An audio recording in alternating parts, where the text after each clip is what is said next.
The sky belongs to those who dare. Flight, one of humanity's oldest dreams. For most, it's a symbol of freedom. For Bai Xiao, it was a strategic necessity. His encounter with the blood god Deacon had made that clear. Bai Xiao had suppressed the enemy's blood magic with calculated strikes, psychic storms, and mental bombs that kept the Deacon grounded and within range. But the moment his opponent had tried to escape into the sky, Bai Xiao knew. If the blood god had truly taken flight, interception would have been nearly impossible. If only he could fly. Not just hover or glide, but fly with dominance. Ideally, like Captain Marvel, piercing the sky and traversing galaxies with ease. That was the goal. But for now, he started with something more attainable. Harnessing his psychic power, now rivaling that of Professor Charles, Bai Xiao enveloped his body in a telekinetic field, molding it into a streamlined, shuttle-like shape to reduce drag. Slowly, steadily, he began to lift.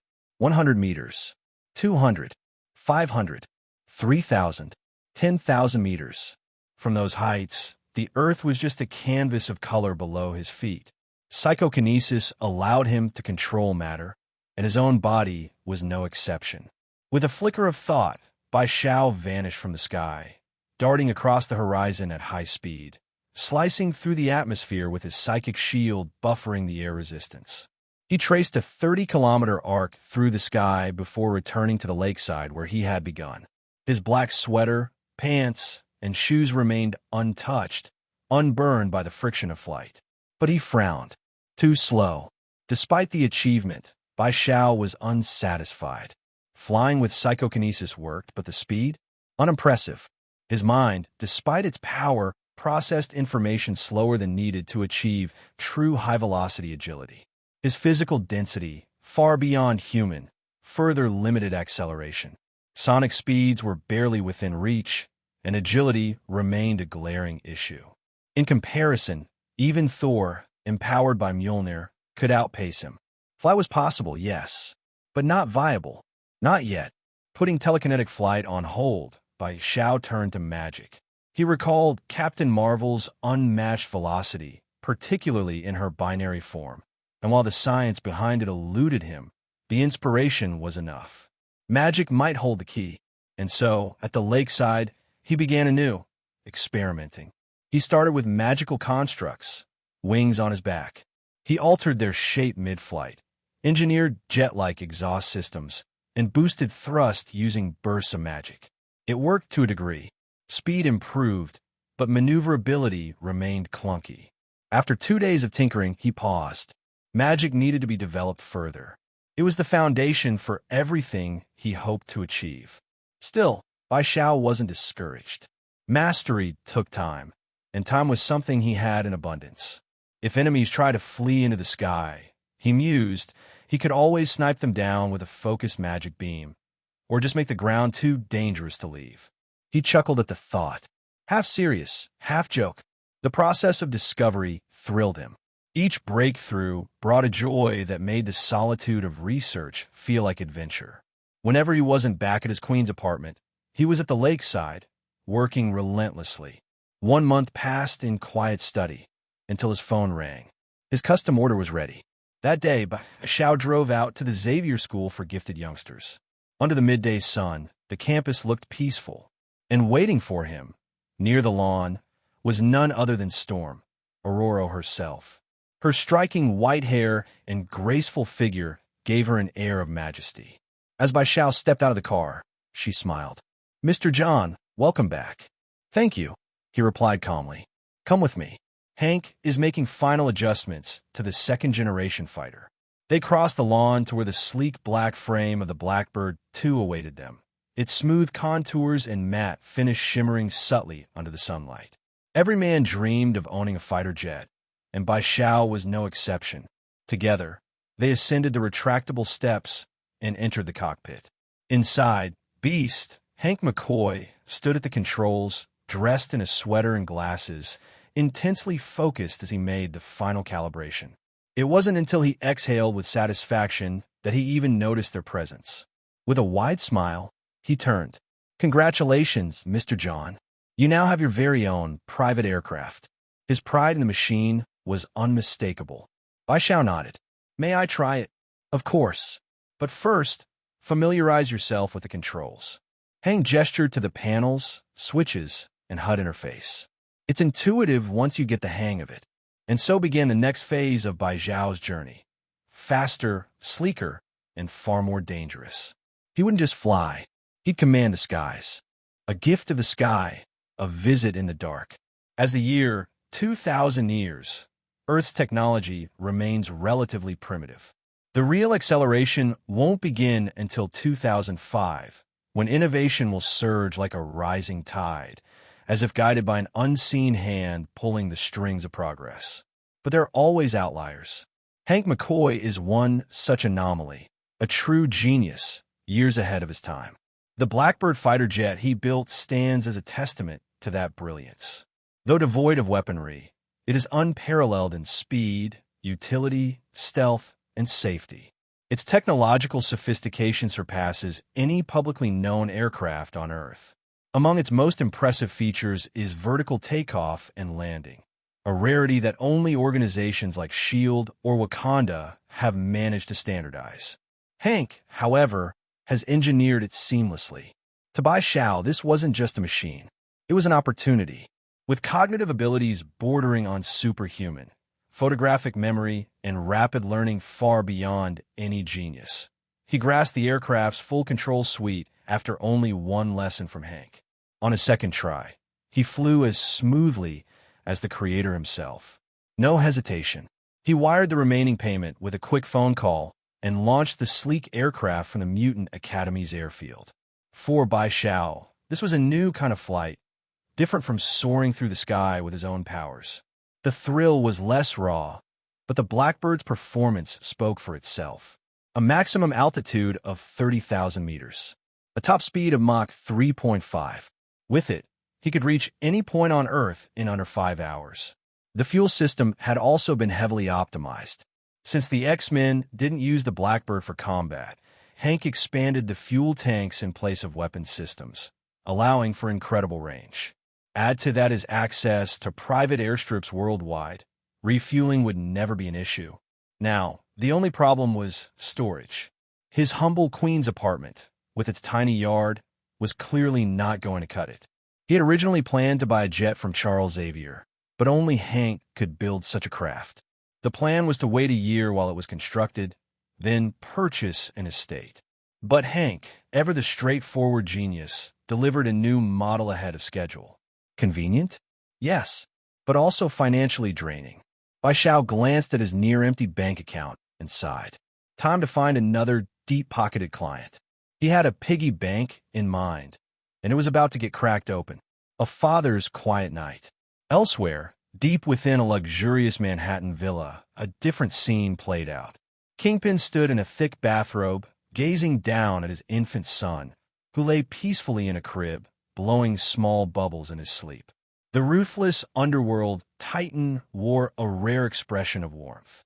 His towering frame softened at the sight of his child.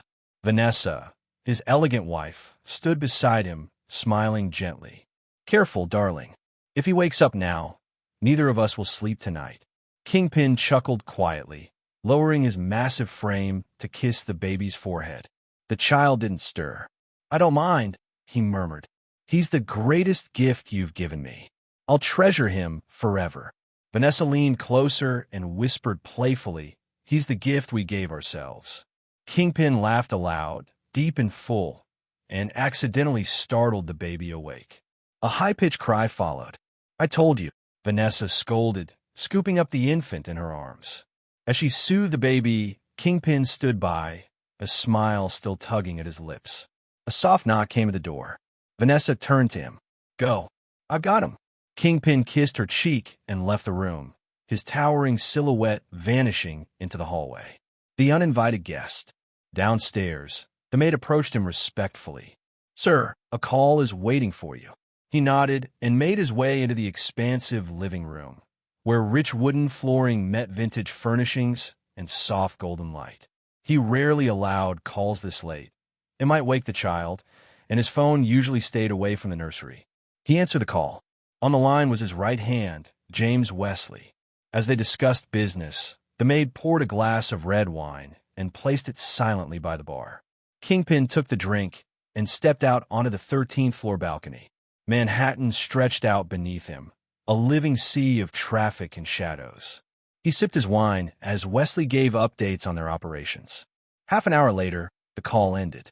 Kingpin took one last look at the skyline before turning back inside. And then he froze. In the center of his lavish living room, a stranger stood, uninvited, unannounced. A handsome Asian man in a long black coat, round hat, and dark sweater was casually holding the wine glass the maid had poured. He raised it slightly in greeting, calm and composed. Kingpin's eyes narrowed. A glint of cold fury flashed through them, and the air in the room thickened. This man, this ghost, had entered his fortress without triggering a single alarm. A presence that even Kingpin had not sensed. Who was he? And what did he want? Hey, everyone. If you enjoy my quantum audiobooks, you can support me by becoming a Patreon member. Your support helps me keep creating, and you'll get exclusive perks. You can also access my audiobooks directly through Google Drive. Check out the link in the description. Now, let's get started. I don't care who you are. Get out of my house right now, or else I will show you what the cruelest punishment in this world is. Kingpin glanced briefly at the maid who stood respectfully aside, a trace of ferocity and confusion flickering in his eyes. This maid had served his family for 3 full years, being very obedient, sensible, and perceptive. But now, could she be a spy planted by someone? It seems you have forgotten the painful memories you once had.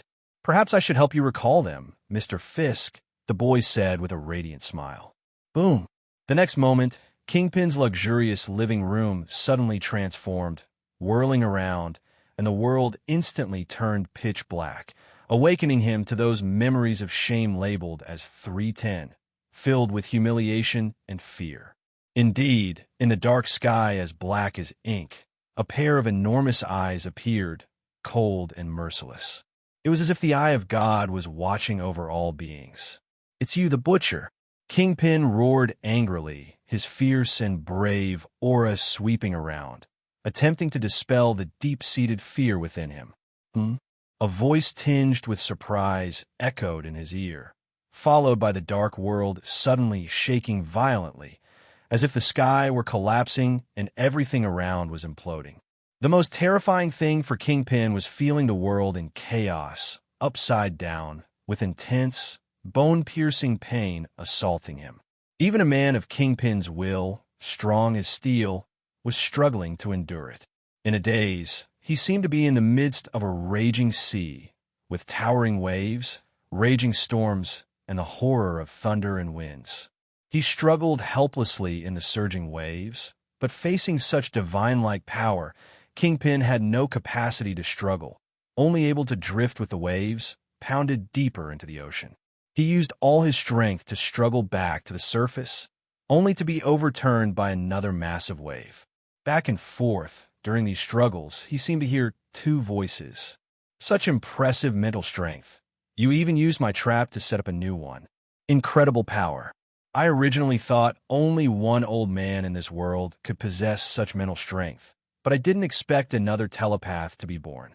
I'm very interested in you, boy. Tell me, what will you do after I find you? Perhaps I'll host you with the grandest dinner, lovely boy.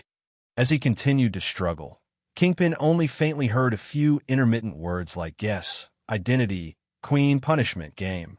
It seemed like the two had made a game-like agreement. Kingpin remembered these words, but ultimately he silenced in the ocean, losing all strength, unable to struggle anymore, slowly drowning in the darkness, the pressure, the crushing water corroding his lungs, the agony of suffocation, this most painful death, nearly making Kingpin lose consciousness. Until the last moment, as he was about to die, Kingpin suddenly gasped deeply, clutching his chest and bending over with violent coughs, as if trying to vomit everything filled in his stomach and lungs. But he spat out nothing. After a while, Kingpin's blurry consciousness slowly awakened. He stood straight, looking around, still in his familiar home, the familiar living room, and there was the Asian boy, still smiling, and tasting the wine. Kingpin stared at the boy, his thoughts somewhat chaotic. But he realized that this young demon in front of him was terrifying to the extent that he was utterly powerless to resist, just as he had been in the midst of the ocean storm, slowly suffocating in desperate struggles. You truly are remarkable. Your willpower is far superior to many. Most people facing such a scenario might turn mad or brain dead. But you persisted. The boy gently set the wine glass on the bar, his expression somewhat disdainful, clearly not very fond of the so-called fine wine. Despite the boy's praise, Kingpin felt nothing. Only after his heaving chest gradually calmed did he glance towards his wife and son's room, a trace of concern flashing in his eyes, but then it turned resolute. You can kill me, but they are innocent. I know your style. Butcher, you are not one to kill indiscriminately. Kingpin certainly knew that the handsome, sunny boy in front of him was the renowned butcher in Queens and even across America. He was well aware of the butcher's style, not fond of leaving his fate in the hands of a madman. But now he had no choice. I'm not interested in them, nor in you, the boy surprisingly said, although his words were a bit harsh. Whether it's your wife, your son, or you, this so-called gang leader, I'm not interested. Then why seek me out? Not for revenge, or to eradicate evil. Kingpin said in a low tone, his heart acknowledging the truth in these words. In his mind, the butcher had always been a madman, a hero like Batman or Robin, dedicated to eradicating evil. But as events unfolded and he saw the butcher orchestrate these elaborate scenarios, Kingpin immediately realized that the man before him was not the same person he had analyzed before. This man had his own clear motives, though Kingpin was not privy to them. Delving into the secrets of someone with such unimaginable power was akin to seeking death. He only wanted to protect his wife and son, and he was willing to pay any price for it. Your guess is quite accurate, but don't think too hard. The reason I sought you out is simply that I'm short on cash, the boy said matter-of-factly.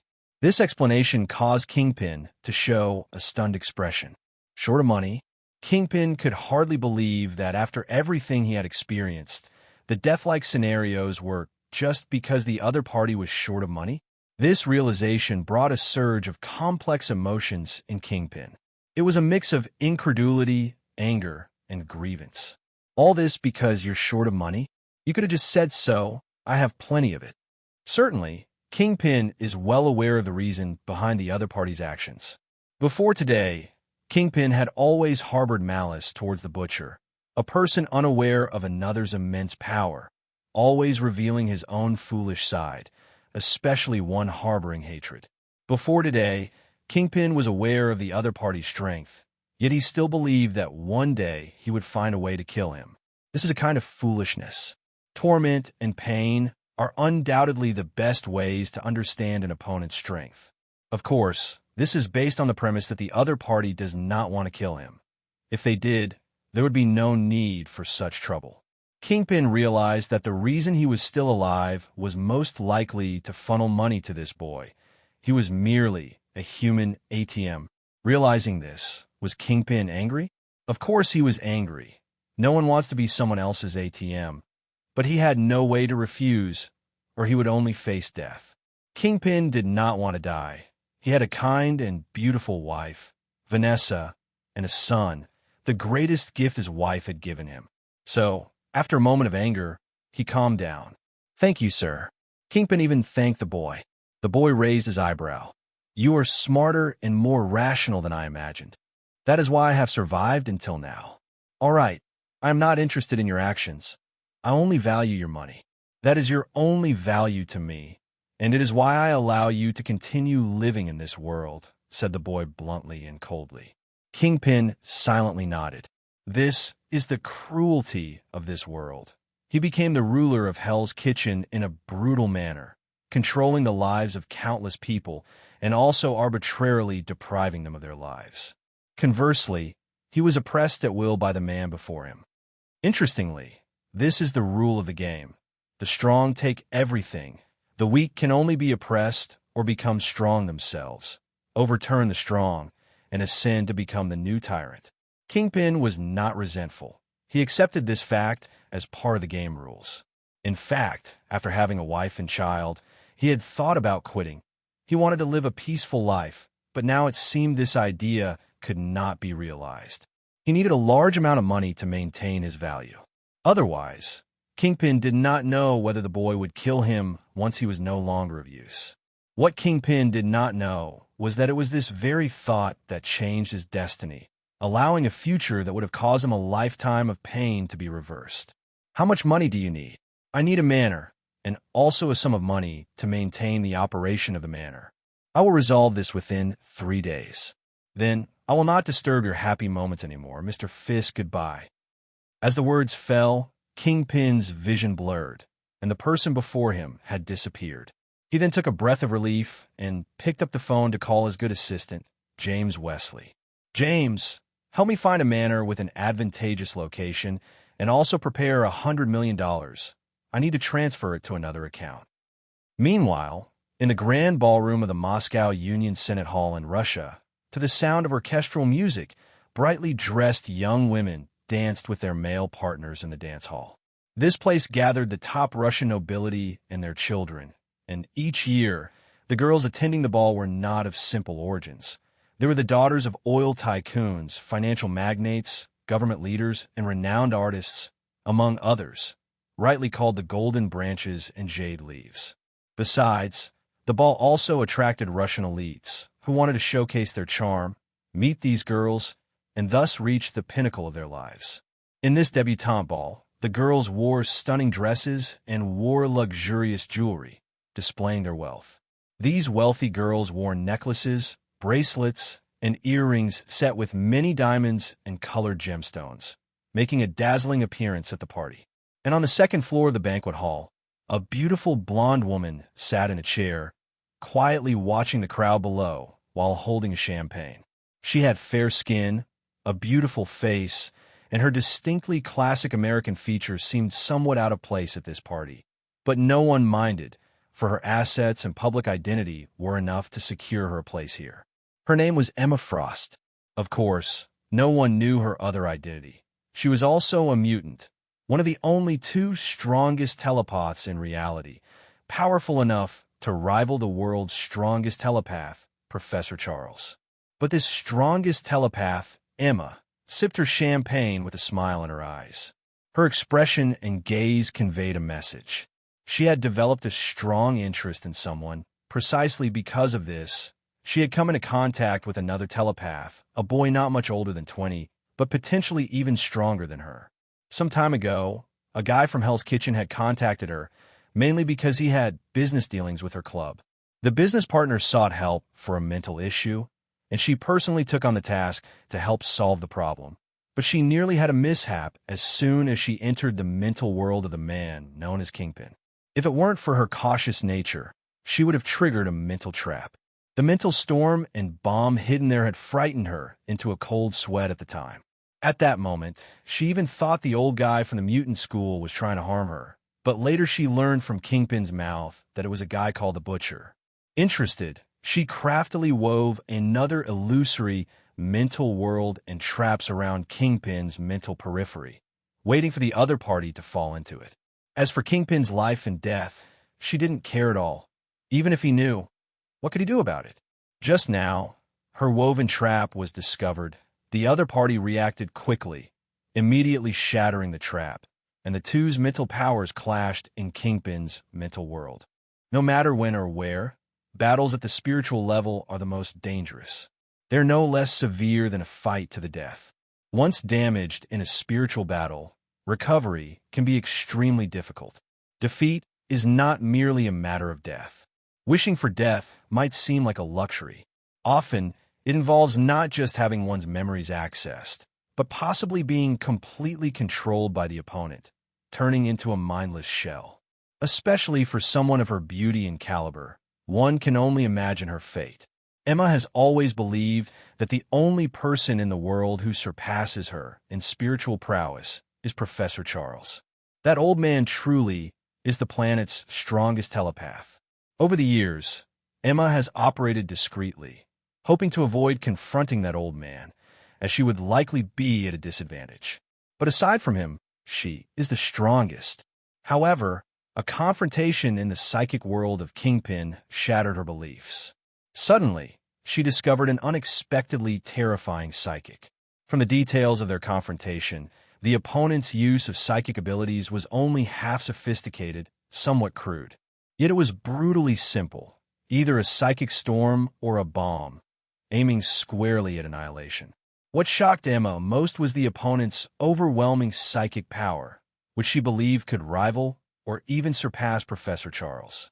Even if the distance of 7,500 kilometers partly constrained her abilities. But she knew clearly the opponent was stronger than her.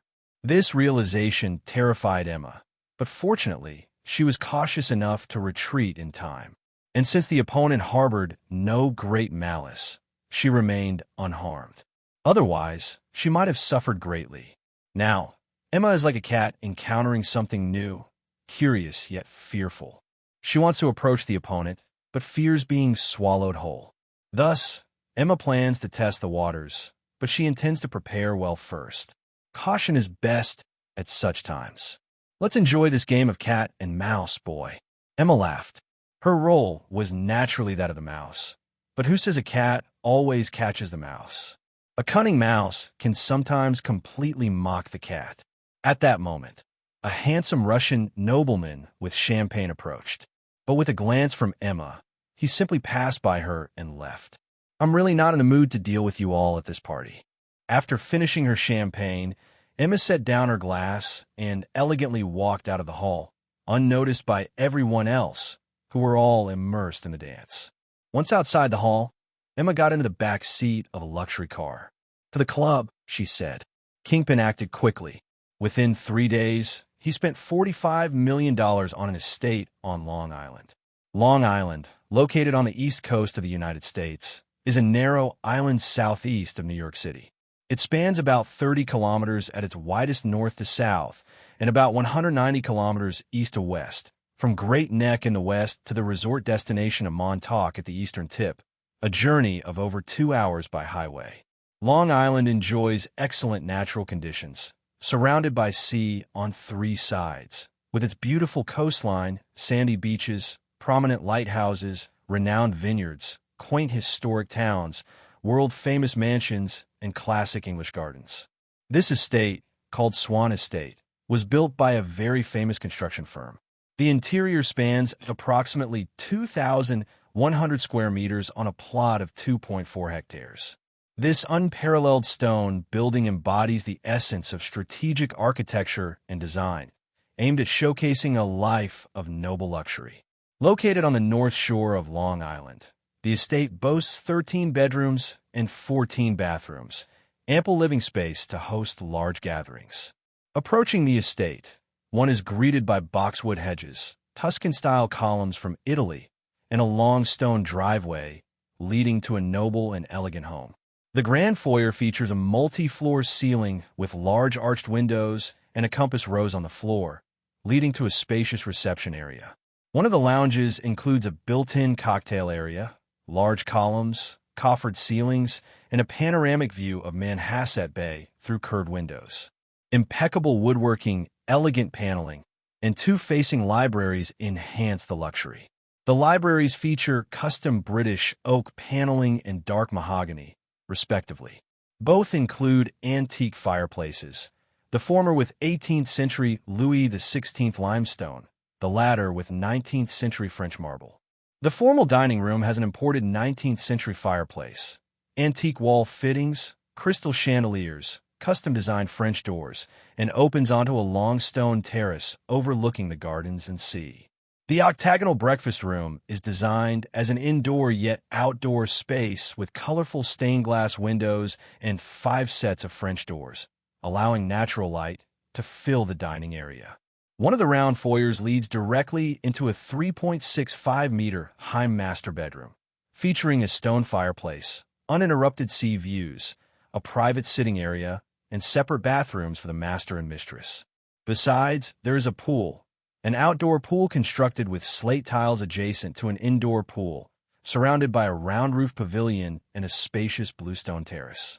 Outdoor facilities include a seaside tennis court, an ever-changing English garden, a greenhouse, a romantic lily pond, swanwood sculptures, a private deep-water dock, and a broad beach with sand imported from the eastern end of Long Island. Despite its grand exterior and interior, the estate still exudes a very comfortable and livable ambience. The estate itself is a true work of art, blending rich American architectural features from the late 1800s with modern elements. Undoubtedly, Swan Estate is an unmatched architectural marvel. TL, goddamn it, stop. This is hard to translate because I know I'm so goddamn poor. In this era, such estates are undoubtedly the luxurious residences of only the wealthiest magnates. Moreover, the estate employs professional maids from the maids' union, senior butlers from the butlers' union, security personnel, chefs, and more. The costs involved are not merely the $45 million spent. Maintenance and other expenses will also amount to a significant sum annually. Baishao doesn't mind. With Kingpin, the cash cow behind him, he doesn't need to pay out of his own pocket. What pleases Baishao more is that Kingpin decisively transferred $100 million to him. This spending is a major outlay for Kingpin, coming out of his own pocket, including other business and underworld revenues that also need time and substantial financial support. Though it pains him, Kingpin is very decisive in spending the money. The estate was purchased in Bai Zhao's name, so no transfer agreement was necessary. By last night, Kingpin had not come to see Bai Zhao again. He feared seeing his heart twitch, knowing how much money he had accumulated over the years, only to spend $160 million in one go, depleting his coffers significantly. Fortunately, he secured Bai Zhao's commitment in return. In the coming years, he shouldn't lack money, as there are no other significant expenditures. So, it might be several years before he thinks of Kingpin as a piggy bank again. Kingpin isn't happy about this. He feels like no matter how hard he struggles, he will always be under Bai Zhao's shadow. The hard-earned money he's accumulated might one day be drained by Bai Zhao, a bitter thought indeed. He took this path unwilling to live oppressed. Having become a mob boss and entrepreneur, he never expected to still live under duress, pressure. Was his role as a mob boss all for naught? If it were before, Kingpin would not have settled for this. He might not dare to resist openly, but he would certainly find every possible means secretly. Either kill Bai Zhao, find a way to break free, or simply in all, taking someone down with him. Now, things are different. Kingpin has his own wife and children, a happy family, and he had even considered retiring. It's easy to see how domestic bliss has eroded his fierce spirit. Facing someone as mysterious and powerful as Bai Zhao, Kingpin no longer considers engaging in such risky endeavors. He'd rather just work quietly, thinking that besides having a butcher above him, he's still the king of the underworld Hell's Kitchen, a figure feared by countless mobsters. Kingpin comforts himself with this thought, but it also stirs a vengeful mindset. Having inexplicably bled heavily, he must find a way to recoup his money. With competent assistance from James Wesley in the business sector, he decisively targets other gangs. He plans to seize more territory and do more business, as Bai Zhao has promised not to interfere. Of course, Kingpin steers clear of the organ trafficking and human trafficking industries. Kingpin has played it safe. Even without Bai Zhao's admonition, he fears what might happen if Bai Zhao impulsively discovers his involvement in these businesses. Who knows what this young man might think, with adolescent whims being unpredictable. Fearing the worst, Kingpin decides to be thoroughly cautious. After all, these two industries don't significantly impact his profits. They're dispensable. Kingpin's thoughts are unknown to Bai Zhao. If Bai Zhao were aware, he'd remark on how Kingpin has changed, no longer the underworld emperor he once knew. He also thinks of Kingpin's wife Vanessa and their son as indirectly saving his family.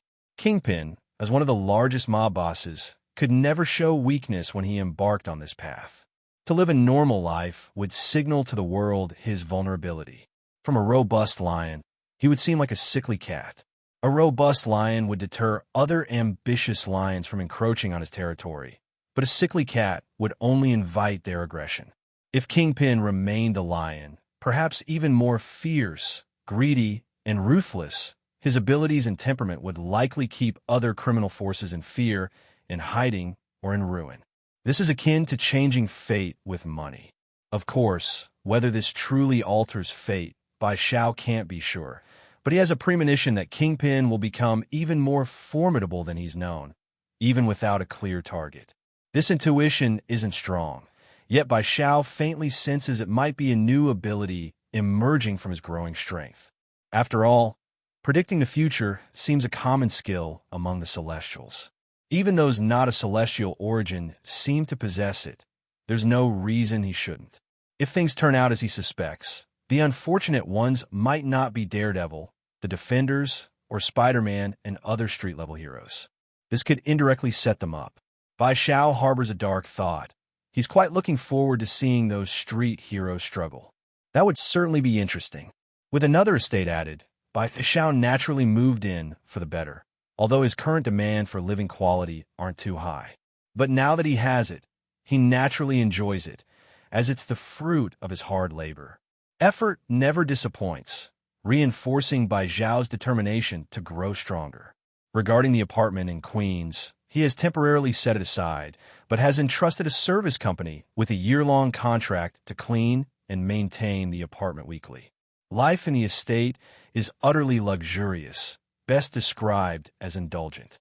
The only drawback remains the absence of a lady of the house. Additionally, he has given psychic suggestions to the other inhabitants of the estate, especially since a conspicuous Blackbird jet is parked on the lawn, visible to anyone but the blind. This is also to avoid unnecessary trouble. He has remained at the estate continuously until Christmas, America's most traditional holiday. Bai Xiao doesn't grasp the concept of Christmas, so naturally, he has no need for it. Dressed in a white sweater, he sits by the estate's pond, sipping hot coffee at a gazebo table with a laptop in front of him. The internet is a wonderful thing. On it, one can find countless obscure news items from around the world. Many people like to share their daily lives or incredible events on social media or blogs. Bai Xiao prefers to browse the latter, well aware that these incredible occurrences might lead him to new prey. However, many of these are fabrications or misunderstandings, and verifying their authenticity is up to Bai Xiao himself. Currently, he possesses extraordinary perceptual abilities, comparable or even surpassing those of Professor X in mental power, allowing his reach to extend across the entire United States and some surrounding countries. He does not delve into others' memories and privacy, yet he is capable of detecting the presence of unusual forces in a location. During his days at the manor, he made some selections, but the results were not favorable, and he returned without achieving much. However, Bai Xiao was not discouraged. If all else fails, he could revert to being a vampire hunter. After all, there are plenty of vampires in the United States, and although his experience with vampires has lessened, their sheer numbers are still ample. Mainly, he spent this time relaxing and resting. More importantly, he turned his attention to beings of a higher order than vampires, such as demons. Are there demons on Earth? Certainly, as Ancient One and the Hell Lord Mephisto have made agreements. The sorcerers of the Sanctum Sanctorum also monitor Earth and discreetly handle creatures from other dimensions that appear here, although strict surveillance still has its flaws. Demons find various ways to smuggle themselves onto Earth, including through the reckless actions of humans. Many people, driven by curiosity or a fascination with the forbidden, seek out ancient texts on black magic, hoping to summon demons just to see if it's actually possible. This provides demons with an opportunity. Even if they can't physically descend, demons can use these summoning spells as bridges to project their consciousness or power, possess human bodies, and hunt down the souls of those who tempt fate. For demons, human souls are like a fine meal, purely a part of the food chain. Smuggled demons stay low, causing subtle disturbances to avoid detection by the sorcerers of the Sanctum Sanctorum. Their ability to remain hidden is a special skill of the demons. It is a talent, as well as a direction of evolution over countless years. These demons are now Bai Xiao's new targets. Although the world still has a significant number of vampires, a renewable resource, their numbers have peaked and cannot increase further. His move to refresh the situation could take a while. Thus, demons, with their sufficiently high level of existence and astonishing numbers, are now Bai Xiao's favorite new challenge. While Bai Xiao was patiently reading, suddenly a selfie and a textual description posted by 5 students, 3 males and 2 females, planning a holiday trip to a cabin in a place called Buckner, caught his interest.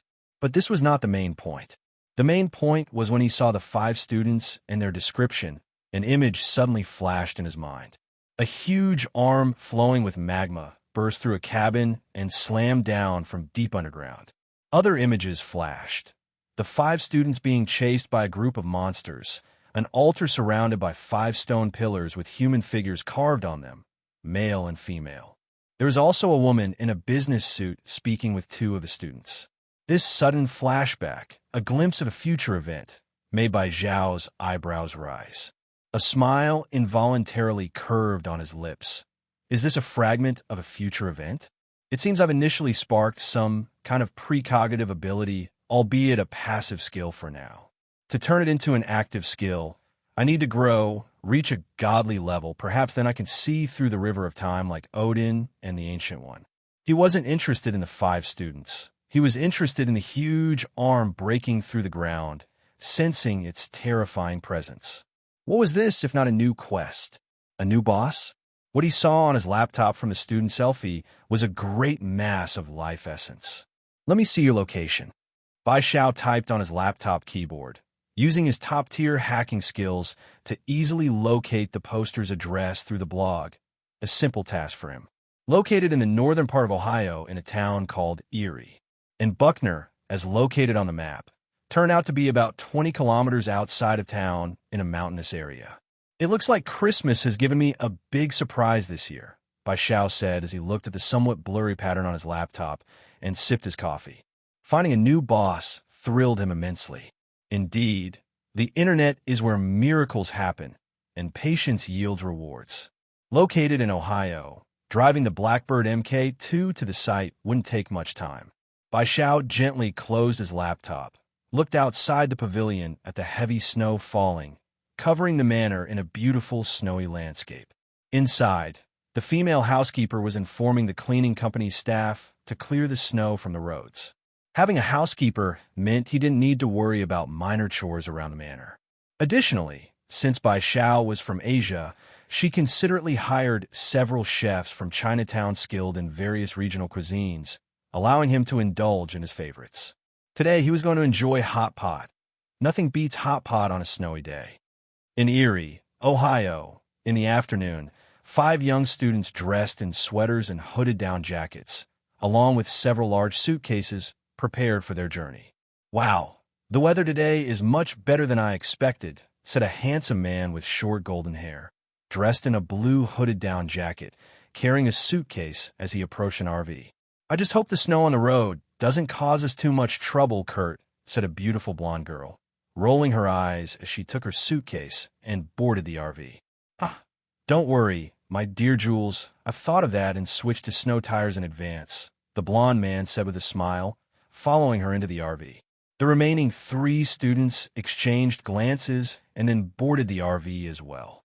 The RV was spacious enough to accommodate the 5 students comfortably and had a roomy interior. The group chatted happily, their youthful energy making them cheer and chatter excitedly in the vehicle. As they drove further and approached the mountains, the snowscape became even more spectacular. Surprisingly, the roads were clear as if someone had specifically cleaned them. Although everyone was somewhat surprised, they didn't think too much about it, assuming that someone might have gone up the mountain specifically to clear it. The unexpected clearing of what was anticipated to be a troublesome snowy road felt like a good omen to the group, which lifted their spirits. Because of its mountainous location, they needed to ascend, passing by a gas station along the way. This made the group even happier, although the gas station owner seemed a bit eccentric, muttering some eerie words, but it did not dampen their good mood. After refueling, they embarked on the steering route, encountering a very high cliff cave along the way. The road climbed up to the mountaintop, where the RV parked in front of a cabin in the woods. Woohoo! Kurt opened the car door, looked at the cabin covered in heavy snow, and couldn't help but shout excitedly. The rest of the group got out of the car and nodded in satisfaction. The cabin seemed small, but the surrounding environment was lovely, covered with snow, and they even ventured to a large lake nearby. The winter scenery always brought excitement. They even happily started a snowball fight.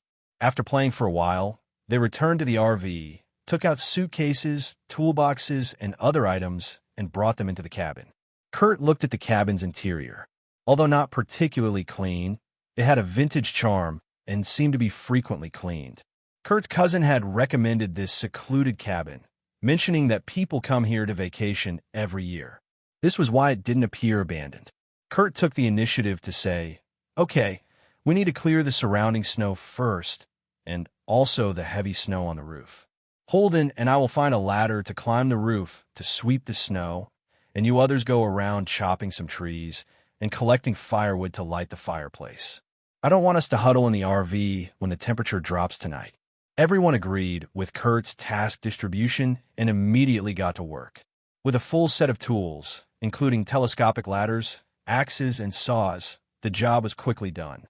It took about 20 minutes in total.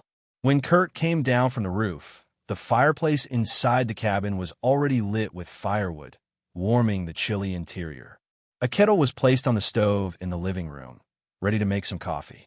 With light snow outside and a burning fireplace and boiling water for coffee inside, the group moved the sofa over, sat around the stove with steaming coffee, removed their down jackets, and continued chatting enthusiastically in sweaters.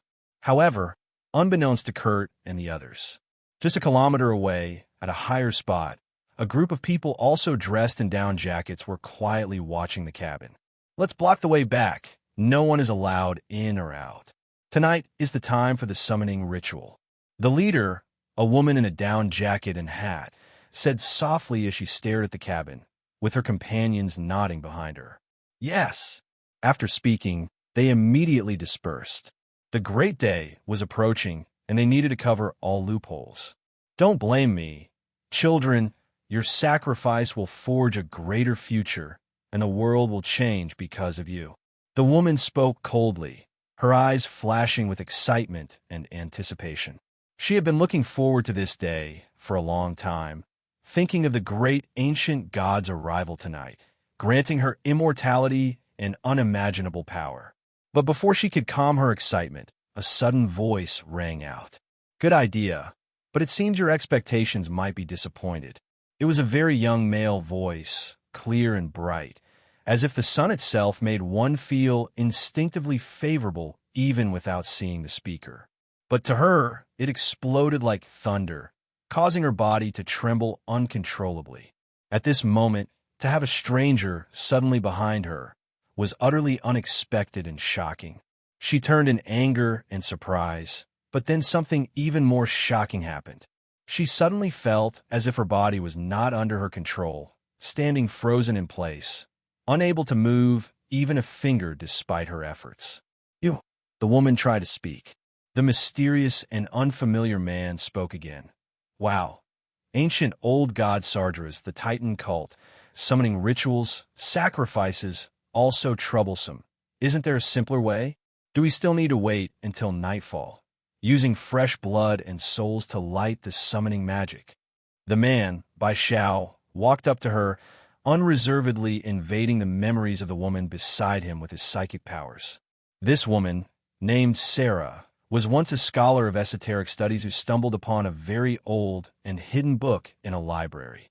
The mysterious script in the book was unfamiliar to anyone, but Sarah recognized it as the Titan script which she had seen in ancient records. After years of tirelessly translating all the information in the book, she discovered it contained secrets of an ancient old god, a Titan creature both powerful and mysterious, including how to communicate and summon Sargeras. Torn between her curiosity about ancient legends and so-called old gods, she recited a spell from the book, never expecting it to actually work. That moment, an ancient, mysterious, and grand voice echoed in her ears. As a result of the communication, She became a follower. The old god bestowed her with some power, cured her of chronic illnesses, and granted her some knowledge.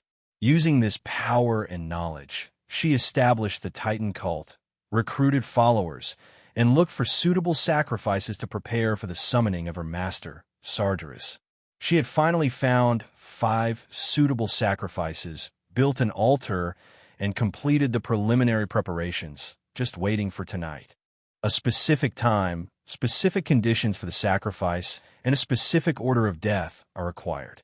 Only when these 3 elements are combined can the so-called ancient god be successfully summoned.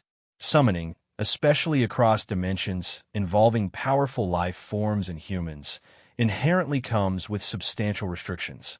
The more stringent the summoning conditions, the greater the power that the summoned deity can manifest. Bai Xiao is indifferent to the summoning conditions. In that cabin, 5 young individuals each represent a distinct identity: the whore, the fool, the athlete, the scholar, and a virgin. Only if they die in this specific order within the designated time tonight will the summoning spell be successfully activated. This is simply a classic horror element. The main characters are these 5 students, and using the lives of 5 students to activate the summoning is not something Bai Xiao is keen on. More importantly, in this memory of Sarah, there's another method to initiate the summoning. A person endowed with divine power can recite a spell and activate the summoning altar. How convenient it is that he possesses such divine power. However, Bai Xiao does not intend to perform the summoning himself, uncertain of potential pitfalls, so he turns his gaze to Sarah. Now, it's your turn, Pikachu. At this moment, the sky has already darkened, and oddly enough, the heavy snow has stopped. The sky is overcast with clouds, thunder can be heard, but lightning is seen. Night has fallen.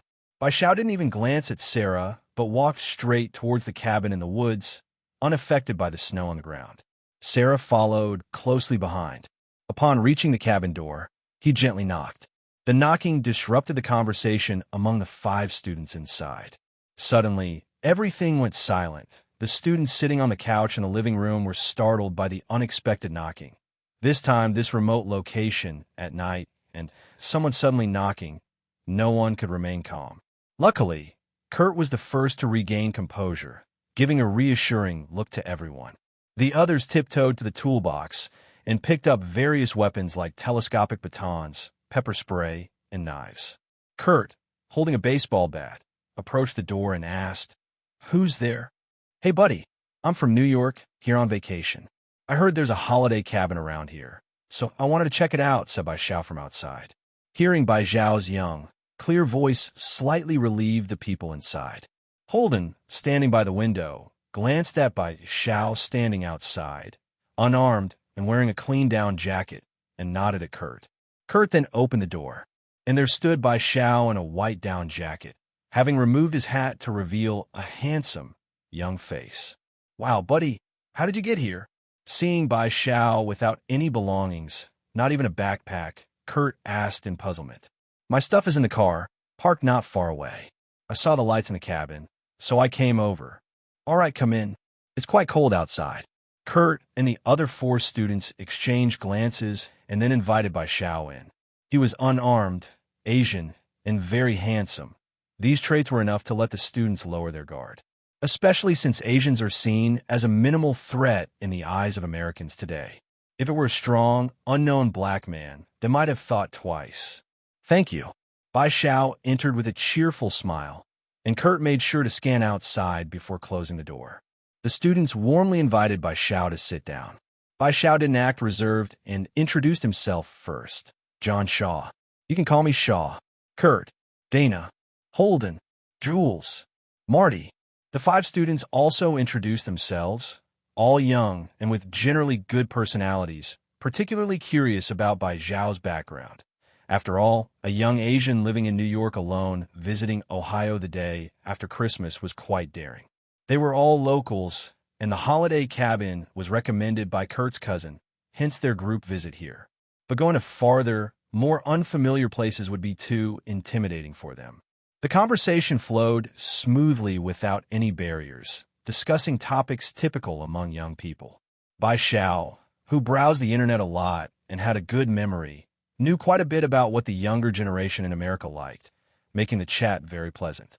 Kurt poured a cup of coffee for Bai Xiao and, looking at the Asian guy sitting next to Holden, asked curiously, "Shaw, are you a traveler? Why did you come here alone?" Especially as an Asian, whose living environment in the United States is undoubtedly at the bottom of the contempt chain, the atmosphere in Ohio is not very welcoming. They didn't reject Bai Xiao, but that didn't mean others wouldn't. It's hard to imagine how this handsome Asian had the courage to travel alone. Bai Xiao, noticing the curiosity from the 5 students, and also hearing Sarah and other believers exchanging words a kilometer away outside, decided not to conceal his purpose anymore. "You guys are lucky. I saw your selfies and descriptions on your blog, so I came specifically to find you." "What?" The 5 were shocked. They hadn't expected this response, and lucky was a strange way to put it. Bai Xiao, without further explanation, set down his coffee cup, stood up, and walked outside under the bewildered gazes of the 5 students, opened the door, and outside, Sarah walked in, looking stunned. Kurt and the others immediately frowned and stood up, about to inquire when Bai Xiao looked at the 5. "Put on your clothes, leave this cabin."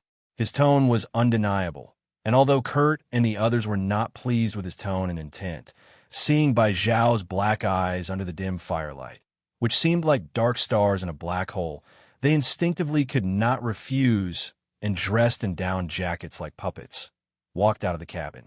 Bai Xiao glanced at Kurt and the others standing outside. He lifted his foot and stamped down forcefully. Boom! With just that light stomp, imbued with boundless ferocious power, it was as if a meteor struck the earth, instantly causing the small cabin in the woods to collapse, the earth to quake violently, and the whole mountain to tremble. Outside the cabin, Kurt and the others were still clueless when they were suddenly startled by this terrible commotion.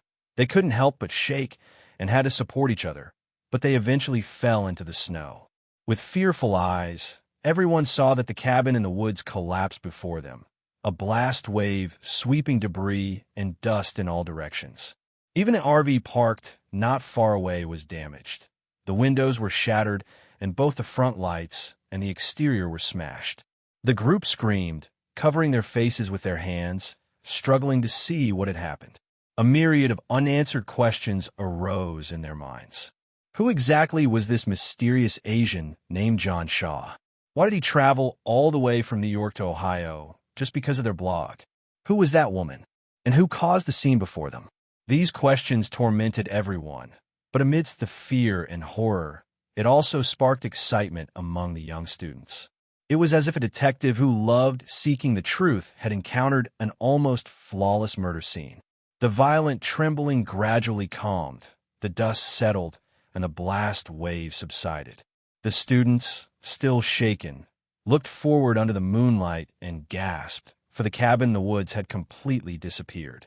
Not only that, but a huge crater had formed in its place, emitting an ominous red glow. Most crucially, the Asian boy and the mysterious woman were floating quietly mid-air, looking down as if observing something. "Wow, can he actually fly?" Kurt exclaimed excitedly in a whisper. "Kurt."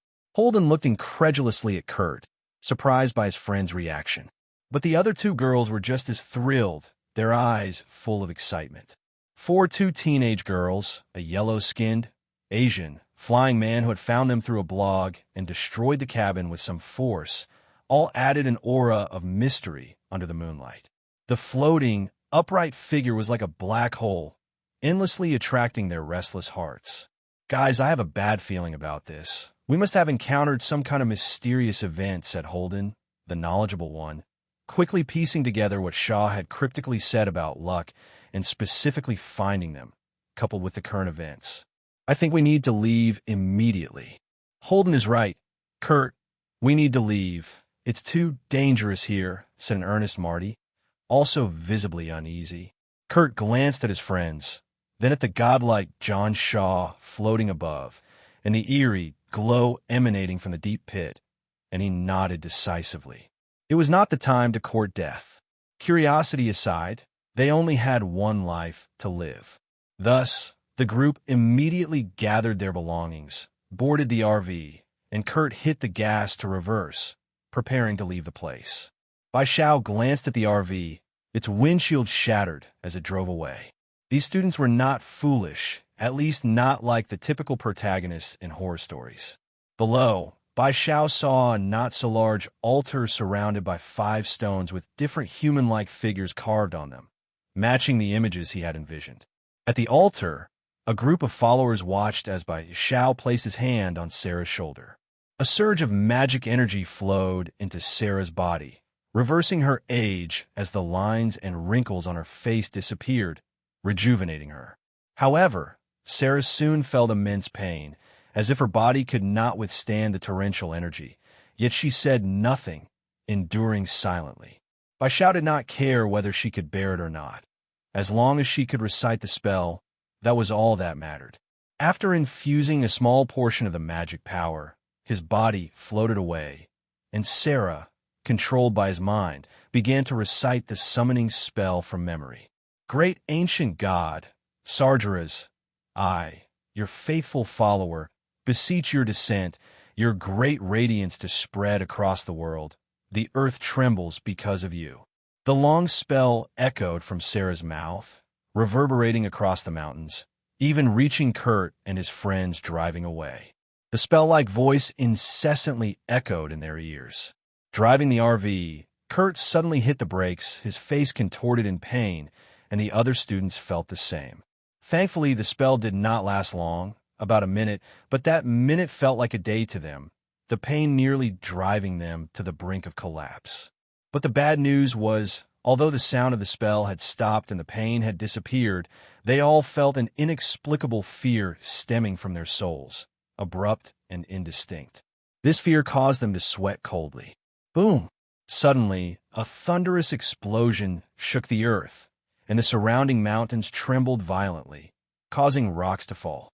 Luckily, their location was relatively safe on flat ground. But not far ahead was a cliff, and under these circumstances, its peril was clear. Damn it! Kurt punched the steering wheel in frustration. Amid the intense shaking, Kurt and his friends panicked, and from behind, a terrifying roar came. The shaking intensified, and they couldn't help but look back through the rear window. They could vaguely see in the distant sky, under the moonlight, a giant arm enshrouded in magma. Oh my God! Their eyes were blank. What was that thing? What had they encountered? Why was this happening? They wondered, but someone was excited. Floating in midair, Bai Xiao looked at the giant arm emerging from under the cabin, wrapped in magma. As the temperature began to rise and the snow on the ground started to melt, flowing towards lower altitudes. The vicious, tyrannical, and bloodthirsty aura enveloped the earth. He watched as the giant hand swept down, smashing the so-called faithful follower Sarah to the ground. Boom! The earth trembled, and a devastating blast wave swept across, breaking all the trees nearby, and the ground around the giant hand cracked densely. Grabbing the ground, a terrifying and tall figure slowly emerged from beneath the earth, pushing up the soil and gradually standing upright. Bai Xiao, initially looking down, now looked up. This was a creature about 300 meters tall, ugly with a fierce head, sharp teeth in its wide mouth, and a humanoid body covered in scales, with sharp spines on its shoulders and back, and blood-red eyes exuding brutality. It roared towards the sky. The explosive roar lifted the sound waves, clearing the clouds in the sky, and the entire mountain range trembled as this giant creature emerged, waking many hibernating animals, which fled in terror. Under the moonlight, the giant black silhouette reflected in Bai Xiao's eyes and those of Kurt and his friends on the distant road, their faces filled with fear. What is that thing? A demon. Oh my God, this is madness. Drive, Kurt. We need to get out of here. Jules trembled, urging Kurt to drive away, wanting to escape this cursed place, even if it meant possibly driving over a cliff. She felt like she was going to die here. No, we can't drive now. The entire mountain is shaking, and that cliff road is too long. If we encounter a landslide on the road, we're definitely doomed. Marty, with curly hair, immediately spoke up. being the only one with enough sense in the situation. He knew going back would surely be fatal. Marty's right, we can't go back. The mountain structure is too fragile. It could disintegrate. We must stay calm. Holden, regaining control over his fear, agreed. Look, what's that? Suddenly, Jules ran to the back of the vehicle, shouting through the rear window. The others immediately followed to look, and they saw in front of the terrifying black giant a burst of golden light, gentle and dazzling like the sun, illuminating the night sky. The golden ripples rolled and covered the earth. This also illuminated the night sky, allowing the five to clearly see the giant's ugly and fierce appearance. Is that Shaw? Kurt picked up binoculars and looked over surprised. There, the golden flowing magic around by Shao rippled as a breeze blew. He unzipped his down jacket, took it off, revealing a black shirt underneath. Wearing jeans and sneakers under the night sky, he seemed like a prince under the moonlight. The wind swayed the down jacket in his hand. Facing the towering giant, Bai Shao slightly tilted his head up, his eyes full of satisfaction. What a big monster! Such a size, many times more oppressive than the blood god, was enough to prove the value of this ancient old god. Another fruitful day. Bai Shao was confident. From the first glance at this ancient old god's arrival, he knew the other was strong, but still a step behind him. Human, who are you? I don't feel the aura of another world from you.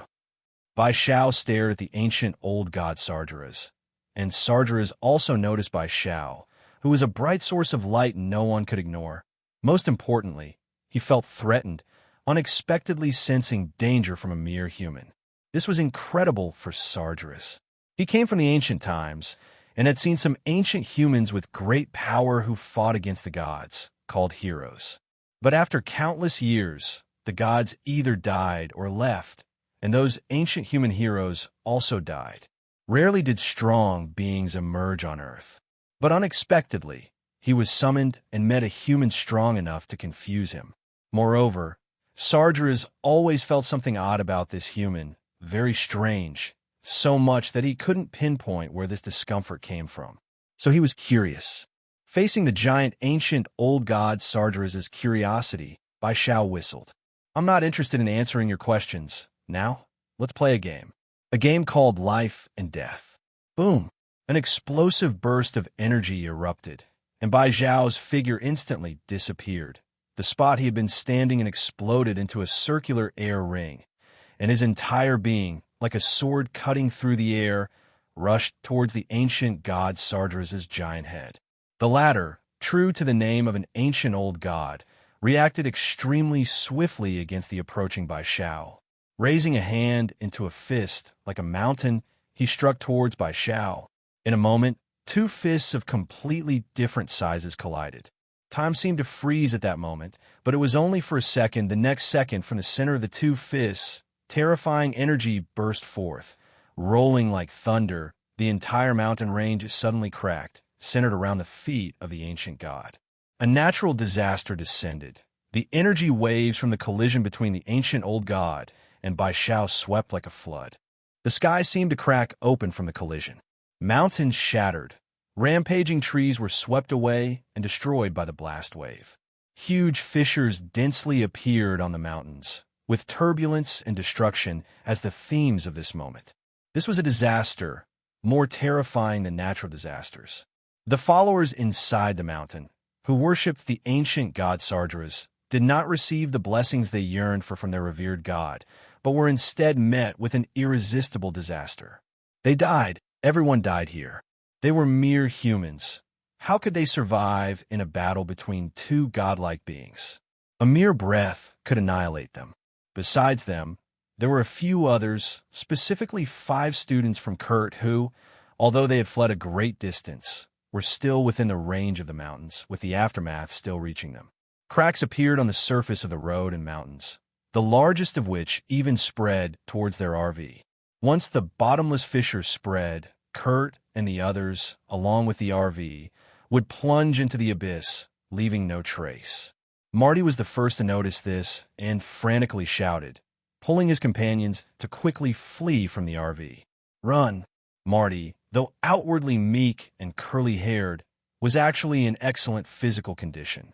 He was the first to jump out of the RV door, and the other four, nearly scared to death, also staggered and hurriedly fled. Jules almost fell in her haste, but luckily Kurt was quick to catch her, escaping the RV. They moved forward, staggering in the violent tremors, toward an open and uncracked piece of land. However, the domain of a godly battle allowed no mortal to tread upon it. Those who did met only death. As the mountain violently shook, Kurt and the others tried to stabilize themselves, helplessly watching as the RV was swallowed by the massive fissure and plunged into the abyss. They had no time to feel fortunate, as the fate of death still spread to them. As Kurt and the others looked on in despair, the ground where they were split again, unimaginably wide. The dense fissures shattered the area completely, collapsing, and they screamed, replicating the fate of the RV. Strangely, a mysterious force enveloped them, allowing them to float in the air and slowly move to another intact area, as if watched over by God. No matter how the mountains shook, collapsed, or broke, this area remained unaffected. The five survivors, full of confusion and suppressing their fear, heard a gentle voice. Get some sleep and cherish the hard-won future. The world turned chaotic, and they seemed to enter a splendid corridor. In this corridor, they traveled uncontrollably, watching helplessly as a huge, dazzling light source approached and engulfed them. They vanished from a mountain range. Meanwhile, Bai Xiao, who was fiercely fighting the ancient god Sargeras, twitched his eyebrows but remained composed, facing the towering giant's huge palm that covered the sky. He created an invisible telekinetic wall under his feet with his mind, stomping on it with intense speed, shattering the telekinetic wall. His figure whizzed toward the head of the ancient titan god Sargeras, tearing through the air and creating terrifying conical airwaves. Sargeras did not react in time. Bai Xiao had already reached his cheek, and his right foot, clad in white sports shoes, radiated dazzling golden light. This kick, escalating to the speed of light, struck Sargeras' cheek with devastating force. Even though Sargeras' head still seemed like a mountain in front of Bai Xiao, the kick caused massive damage. A painful roar and a thunderous boom ensued as Sargeras' head was kicked sideways, his body tilting uncontrollably and crashing to the ground, a giant more than 300 meters tall, altering the mountain's landscape instantly. A large part of the mountain range was crushed, creating a huge crater and kicking up clouds of dust. Bai Xiao floated in the air, raising his arm high. Dozens of kilometers away, a silver cross sword whistled through the sky, piercing the clouds, and eventually landed in his hand. This side, Bai Xiao's kick was powerful enough to easily reshape the terrain for miles around. But Sargeras, after all, was an ancient titan god, a high-level being whose life was astonishingly high. The kick was not fatal, and he fully healed in a few breaths. With an angry roar, just as he was about to get up, a dazzling golden beam of light descended from the sky, heavily smashing on his Sargeras' head. Boom! The terrifying power shook Sargeras' head down again, stirring up a vast cloud of dust that rolled out in all directions like a sandstorm. It wasn't over yet. Sargeras felt his body being lifted by a tremendous force, and then his huge body was thrown into the sky. Below on the ground, within a crater thousands of meters in diameter, Bai Xiao stood, looking up at Sargeras, whom he had thrown into the sky. His left hand was wrapped in golden, flowing flames, clearly having exerted great strength. You're tough enough, but I don't have time to play with you now. A gust of invisible air flowed, the big wind roaring past, stirring his hair wildly as he clasped the cross sword tightly, raising it above his head. Brilliant golden starlight appeared, as if billions of golden stars were converging on the raised cross sword. Compressing, constantly compressing. The magic power continuously compressed inside his body surged into the sword, causing the cross sword to spew golden holy light. Around him, the terrifying pressure caused the air to begin to distort. The magnetic field fell into disorder, and the broken stones within hundreds of meters of the ground uncontrollably began to float around him. At the critical point, the air collapsed towards Bai Zhao's direction, and in his eyes, golden flames blazed. He struck mightily towards the ancient god Sargeras in the sky. Boom! In an instant, the ground shattered. The surging air currents rolled back, causing the several kilometers wide pit to deepen further, and the rolling waves turned the surrounding land inside out. Floating debris was also compressed into dust. A dazzling stream of golden energy erupted from the sword, pointing straight at the ancient god Sargeras in the sky. Feeling the oppressive force, Sargeras roared and turned his body around, his entire being ablaze with surging green energy, his massive palms shielding in front of him. The stream moved swiftly, as fast as light. The majestic golden stream completely engulfed the ancient god Sargeras. The golden stream burst forth with brilliant light, dispersing the sky, sweeping across with explosive force, lighting up the heavens, the clouds seared by the intense heat, and the high-temperature energy visibly distorting the air. Within that stream, a giant figure could faintly be seen angrily roaring and struggling, the green glow fleeting before being overwhelmed by the gold. The so-called ancient god Sargeras, a titan life form, ultimately perished within this unstoppable force, turned to dust and smoke. The rolling waves reached tens of kilometers. The sudden, blinding light, like the morning sun, turned day into night. After a long duration, darkness slowly returned. After the calm, all that was left was devastation. The surrounding natural mountains broken, large and small pits resembling the aftermath of missile strikes. Many peaks were cut off by the residual waves. Countless broken wood and stones piled up, lakes evaporated. The central area was filled with numerous large and small cracks. The originally graceful natural mountain environment was completely rewritten. Even if someone wanted to develop this area, constructing even a single complete road would be challenging. Perhaps only from an aerial view could one discern a kind of broken beauty. Bai Zhao, holding a crossed sword, stood within the giant crater, watching the essence of life, richer than the blood god, enter his body. In an instant, the process of his sub-god transformation was shortened by about a tenth. He began to feel his life's progression moving towards a new stage, displaying miraculous, all-around enhancements, and the world before him seemed to change slightly, becoming sharper, seeing things many people could not. Bai Zhao did not delve deeper into these thoughts, because next he was going to meet an important person, someone who had appeared during his battle with Sargeras. The figure slowly floated up, flying towards the southwest. Soon he saw a relatively intact mountain cliff, and the person looking up at him. Upon seeing this person, he immediately confirmed his thoughts. His body slowly floated down, landing in front of this person. "It's our first meeting. I'm pleased to meet you, Mr. Bai Zhao. My name is Ancient One, and I am a sorcerer." Her gentle female voice carried an indescribable magnetism, like a clear spring, like a comforting sage. This was a woman, also bald, wearing a yellow sorcerer's robe, holding a folding fan, with a necklace adorned with a green gem around her neck. "Sorcerer, Ancient One?" Indeed, I had previously sensed that the entire space had changed. It seems all these were preparations made by the Sorcerer Supreme, Ancient One. Bai Zhao raised an eyebrow.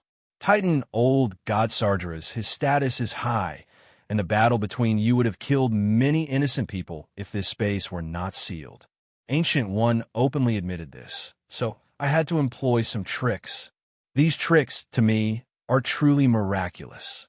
Bai Zhao glanced around. If he hadn't noticed before, killing old God Sargeras and further sensing after advancing in life, he acutely felt that although this world seemed very real, it subtly gave him a sense of incongruity. It seemed he shouldn't appear here, and from a deeper perspective, a peculiar energy fluctuation formed a vast space. Bai Zhao was certain this must be one of the magical mirror space spells, creating a space completely isolated from reality. In this space, one can observe everything in the real world, but those in the real world cannot harm or see the mirror space. And in this world, the caster can completely construct the space they desire. A very powerful magic. Used by a sorcerer of Ancient One's caliber, it would not be easily detected. With this, Bai Xiao felt his previous thoughts were indeed correct. Despite the thin and frail appearance of this bald woman, who was in close combat, was killed by her own disciple, whose life status was far inferior to her own. But beneath this frail appearance hid a terrifying soul. This soul stored vast, magical knowledge, allowing her to not be bound by her body, completely able to leave this nearly decayed old body and travel the multiverse with her soul. Even using her soul to materialize, reconstructing a new body was simple. In terms of the cultivation world, this was a grandmaster of the primordial spirit, taking a completely different path from those who achieve sanctity through their physical bodies alone. Bai Xiao, now slightly evaluating himself against Ancient One, with his superbrain analysis, felt he could struggle a bit, then be magically killed by Ancient One. As for being killed in close combat by that disciple, and then falling to his death, that was something only the early naive Doctor Strange would believe. Purely a tool being misled about magic. Likely in the mid to late stages when becoming one of the 9 realms' strongest sorcerers, he would guess that Ancient One initially faked her death to escape, throwing the responsibility to Doctor Strange.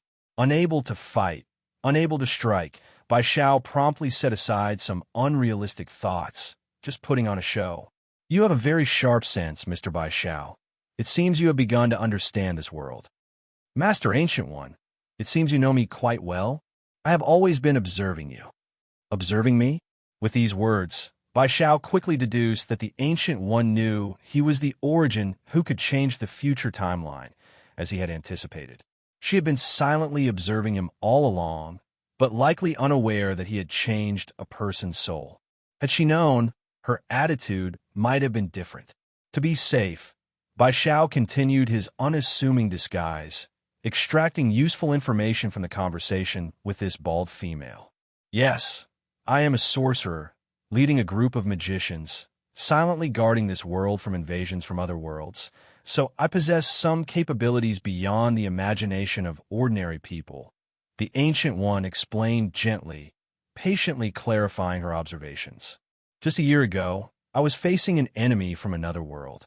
The battle took a long time, and during that period, I sensed some extraordinary changes.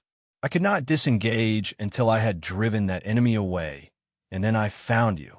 The Ancient One looked at Bai Xiao, who was not particularly tall, about 170 centimeters, but still slightly taller than him.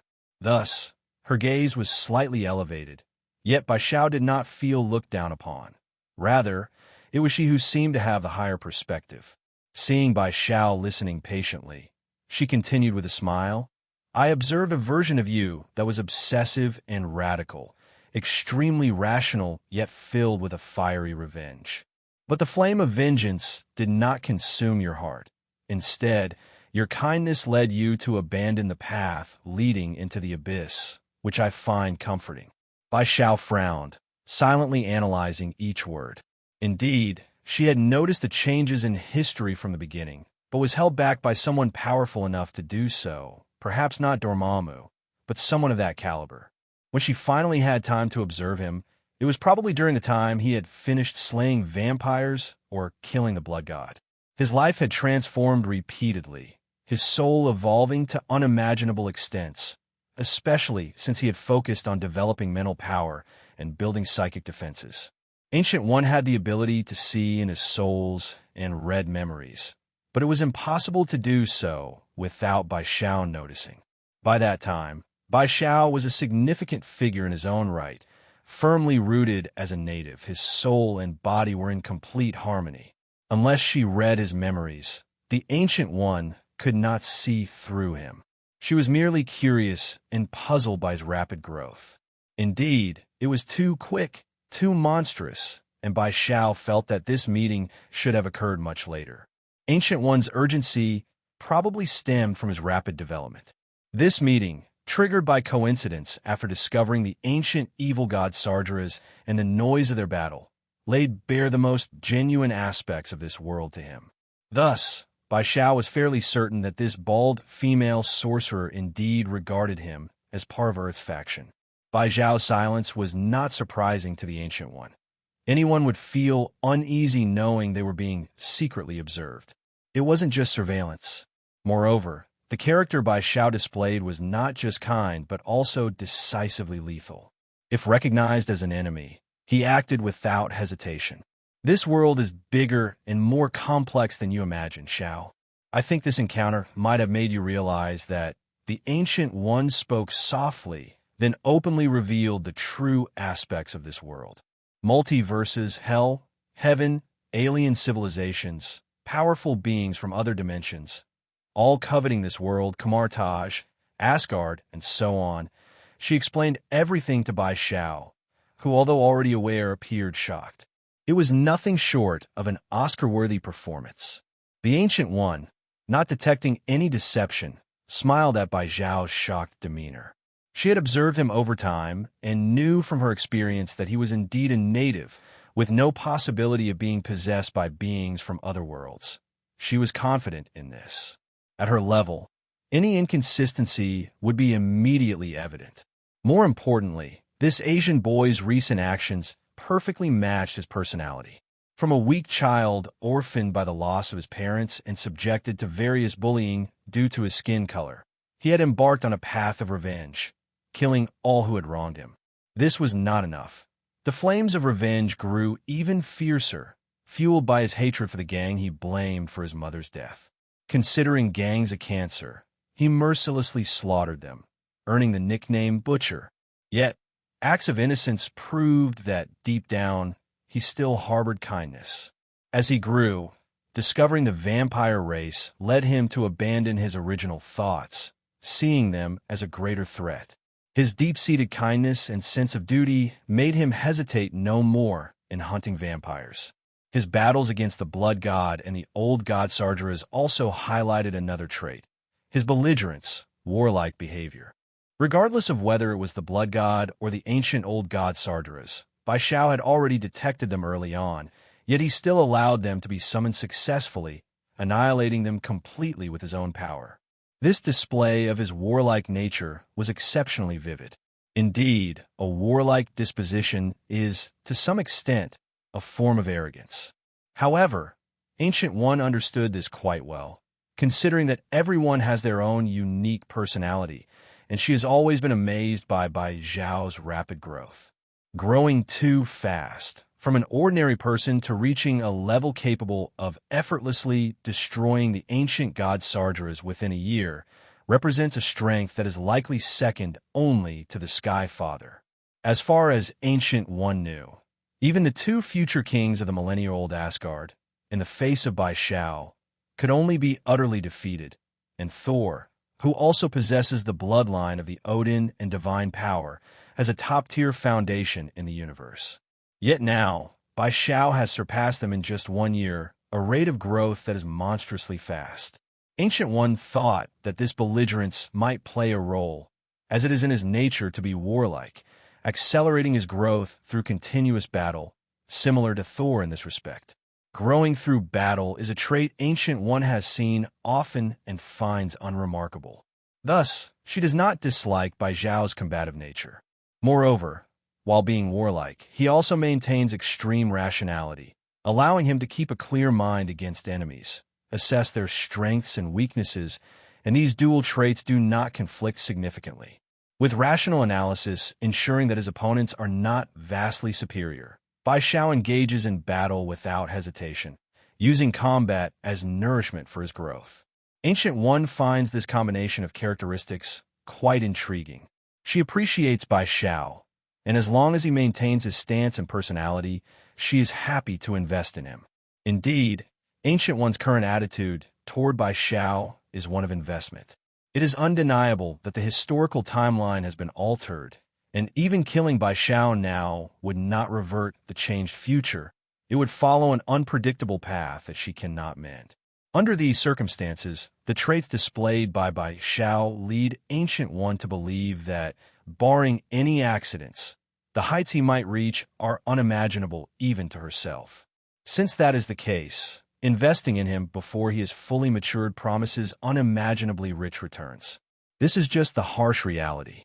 Bai Xiao has guessed most of these thoughts, so he is currently sitting back and fishing, not to mention that it seems quite unlikely that he would easily deceive Ancient One, a sorcerer of Odin's caliber. In fact, much is based on numerous layouts and coincidences.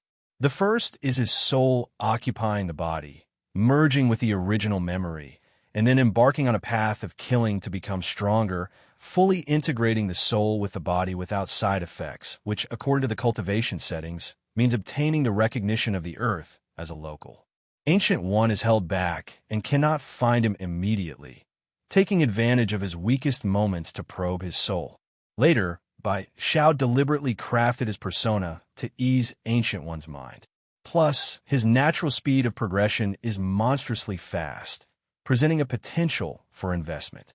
A series of coincidences and strategies allowed Bai Xiao to create an information gap, managing to deceive Ancient One. Missing even a single element could have led to failure. Unfortunately, this is the reality of being weak. As the saying goes, to be a master, one must first play the role of a servant. These thoughts are merely momentary. Since Ancient One has formally met with Bai Xiao and confirmed his personality, it logically follows that she begins to invest. Thus, she smoothly issued an invitation to Bai Xiao. If you have time, consider visiting Kamarage. While your growth has been rapid, you still lack knowledge about this world and much other knowledge. To embark on a great path, knowledge is like bricks and mortar, laying a solid foundation for your journey. Seemingly recalling Bai Xiao's proud and combative nature, she added another reason. You need more and stronger opponents, and I believe Kamarage can satisfy this need. Thank you, Master Ancient One. But is this to make amends? No, I only hope that this world can have one more guardian, and I hope you can become strong enough. Ancient One said with a compassionate tone. The predetermined future has already changed, and as someone who changes the future, you need to grow quickly to face those crises. Quite a lofty reason. Isn't this just considering me a new tool for your retirement plans? TL. Nah. Ancient One had enough and wants to retire, LOL. Bai Xiao secretly sneered. This bald woman, in her eagerness to retire as soon as possible, would play dead. Now that there's him, who looks like a high-quality tool, she certainly wouldn't pass up the opportunity. Perhaps Ancient One even wants to hand over the position of Supreme Sorcerer to him. If she wants to use him as a tool, he also wants to learn magic and accumulate knowledge. It can only be said that it is a mutual rush. Okay, sounds interesting, but I'm indeed curious about magic. So see you tomorrow? You can find this location. Someone will take you to Kamarage. Looking forward to meeting you tomorrow, Mr. Bai Xiao.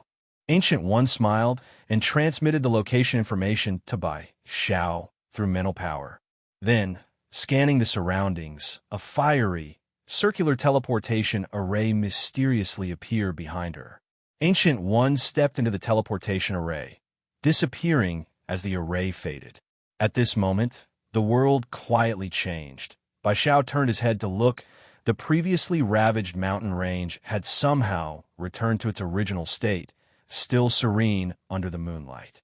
Or rather, from the beginning, he and everyone else had always existed in a world of mirror space. Truly a miraculous technique. Bai Xiao's desire for magical knowledge grew even stronger. Just now, the teleportation magic. At that moment, under the moonlight, standing at the edge of a cliff, he seemed thoughtful, his mind recalling the scene of the teleportation magic. Why does it always seem like he, too, could do it?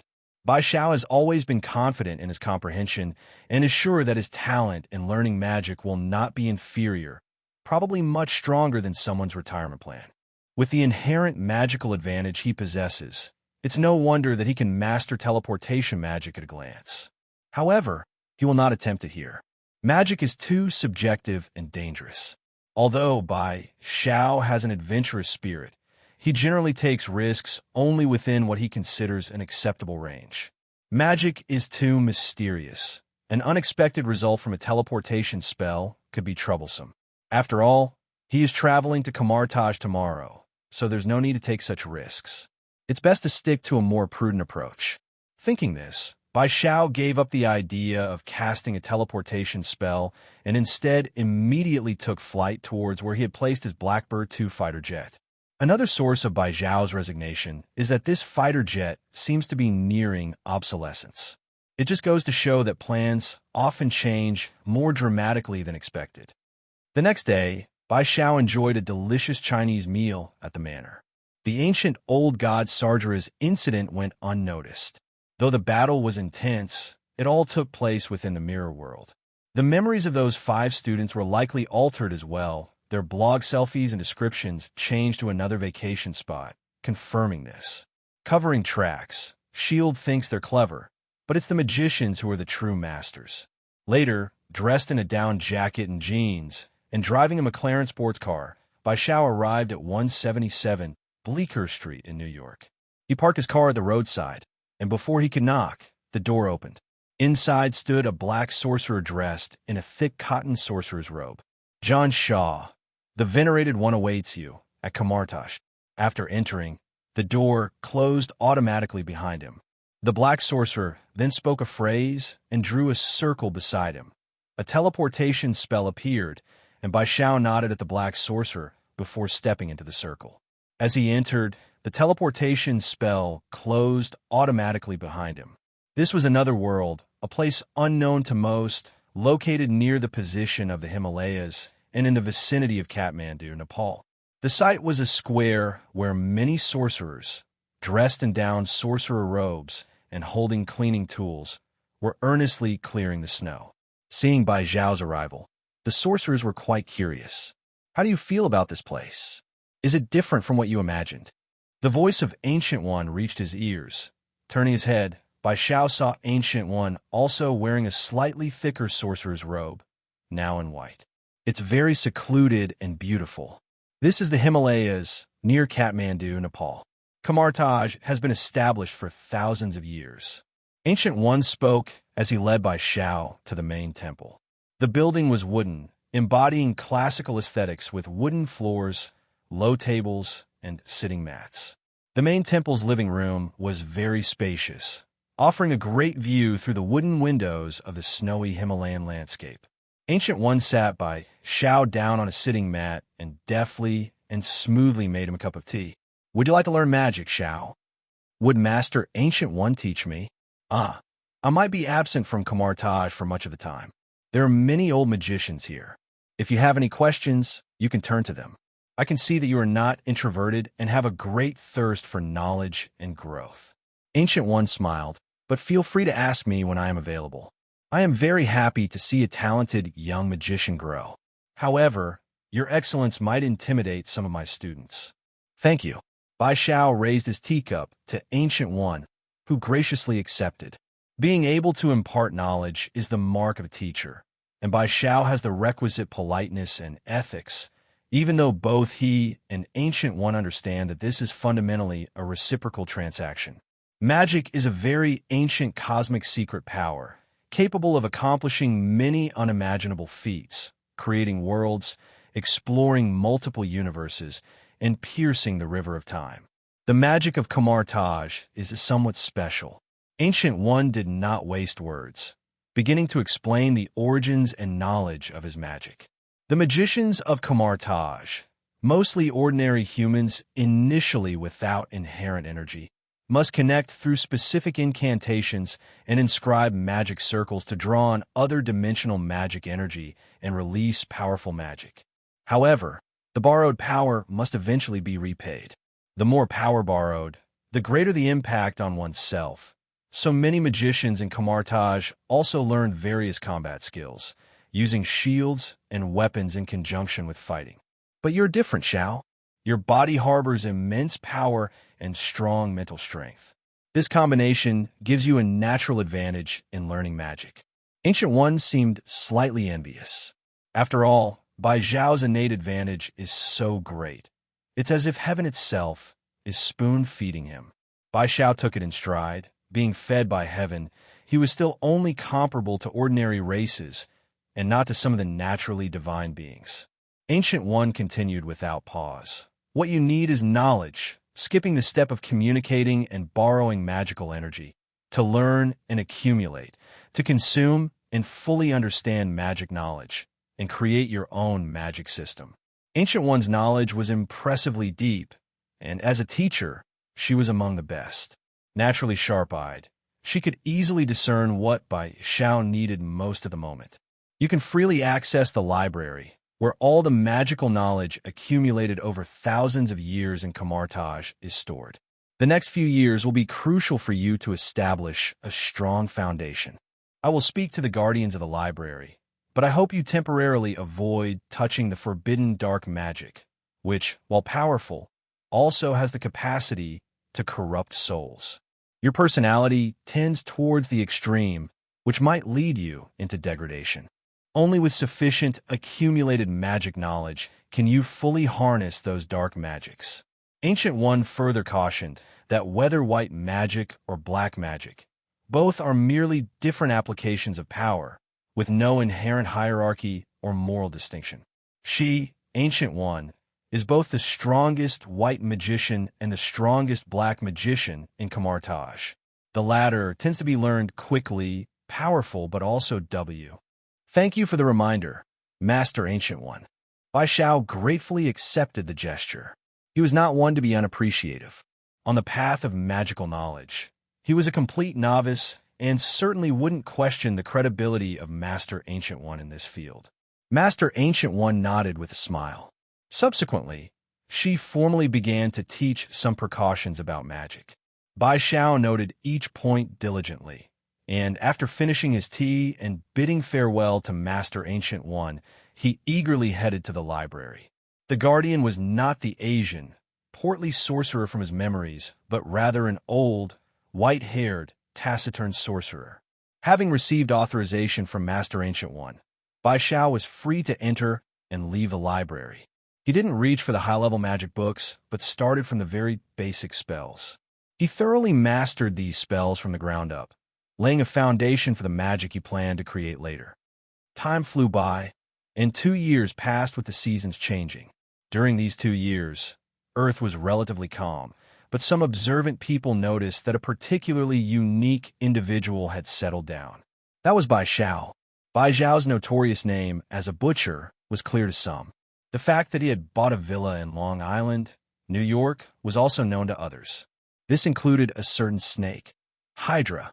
Since learning of the existence of the butcher Bai Xiao, they had covertly initiated a plan against him under extremely secretive conditions. This was particularly challenging because Nick Fury himself was exceptionally capable, arguably the most adept leader since the establishment of S.H.I.E.L.D. It was immensely difficult for the Hydra within to deceive Nick Fury and plant spies around people he was very concerned about. Still, they managed to accomplish this after much time and effort. What baffled Hydra most was that after convincing and successfully brainwashing 2 maids to spy on Bai Xiao, the butcher, nothing followed. To their astonishment, all Hydra agents involved in this operation died within a day, in various ways, jumping from buildings, drowning in rivers, being hit by cars, overeating until their stomachs burst, and so forth. This immediately drew significant attention from Hydra, given that these were also S.H.I.E.L.D. agents. The death of so many agents in one day inevitably caught Nick Fury's high attention, and it took a considerable amount of resources and high-ranking involvement to suppress this matter. A secretive investigation into this bizarre event followed, but it led to no results. However, the connections were too obvious. Everything pointed to the butcher Bai Xiao, but they didn't know what means Bai Xiao had used. Revenge? That was impossible. If they retaliated against someone under Nick Fury's close watch, they would expose themselves. Whether they could succeed in killing him was another matter, and it might even lead to Nick Fury fully reclaiming the butcher. Unable to act, Hydra had no choice but to pretend the incident never happened. Bai Xiao appeared and disappeared mysteriously, now in his estate, now mysteriously gone, as Hydra simply chose to ignore his existence. And the source of all this, of course, was Bai Xiao himself. As for Bai Xiao, he was currently in the world of the mirror dimension. He was dressed in a simple, red jacket, white shirt, and black, tousled hair, As usual, his tall figure standing proudly against the sky. Compared to 2 years ago, his features had become even more refined. The transformation at the level of life had gradually brought his physical appearance towards its most perfect stage, with ideal proportions of height and facial features, and flawless, smooth skin. At this moment, suspended high in the sky, he looked down like a deity. On the ground, a gigantic lava demon, over 500 meters tall, emerged and roared furiously at Bai Xiao in the sky. "Damn sorcerer, I will tear you apart." Okay, I know, but before you tear me apart, try this thing I created." With these casual words, Bai Xiao's pupils gleamed with a golden light. In an instant, magical power surged, and behind him, a space appeared, forming a giant golden wall pattern connected by golden magic circles turning into vortexes. Various weapons slowly floated out of the golden vortexes, each imbued with tremendous power. The originally arrogant lava demon's visage visibly stilled in confusion. The lava demon instinctively emitted a sound of soulful puzzlement. Then, its massive body trembled as it sensed danger, an extremely terrifying danger. At this moment, the lava demon suddenly regretted why it had smuggled itself to Earth, and why it had encountered such a terrifying sorcerer. Bai Xiao, with one hand on his waist, paid no attention to the lava demon below, already scared stupid. His figure, backlit by dazzling golden light, appeared sacred and majestic. Squinting his eyes in pleasure, his right hand made a gentle downward sweep. Boom! As his palms swung down, the weapons, trailing long golden tails, fell like meteors toward the ground, targeting the lava demon. By the time the lava demon recovered from its stupor, it was too late to dodge or defend. Boom! Boom! Boom!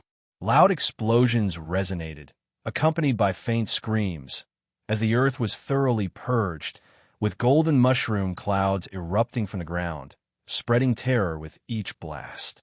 The terrifying tremors caused the world of the mirror dimension to shake as if it was about to shatter. The air on the ground twisted and inverted, pure destruction ravaging everything, devouring the lava demon's body and soul. The most terrifying aspect was the unending emergence of weapons from the golden vortexes behind Bai Xiao.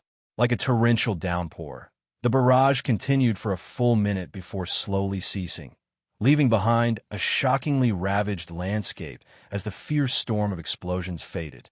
Countless craters of varying sizes littered the ground. Some were hundreds of meters wide, while even the smaller ones spanned several dozen meters.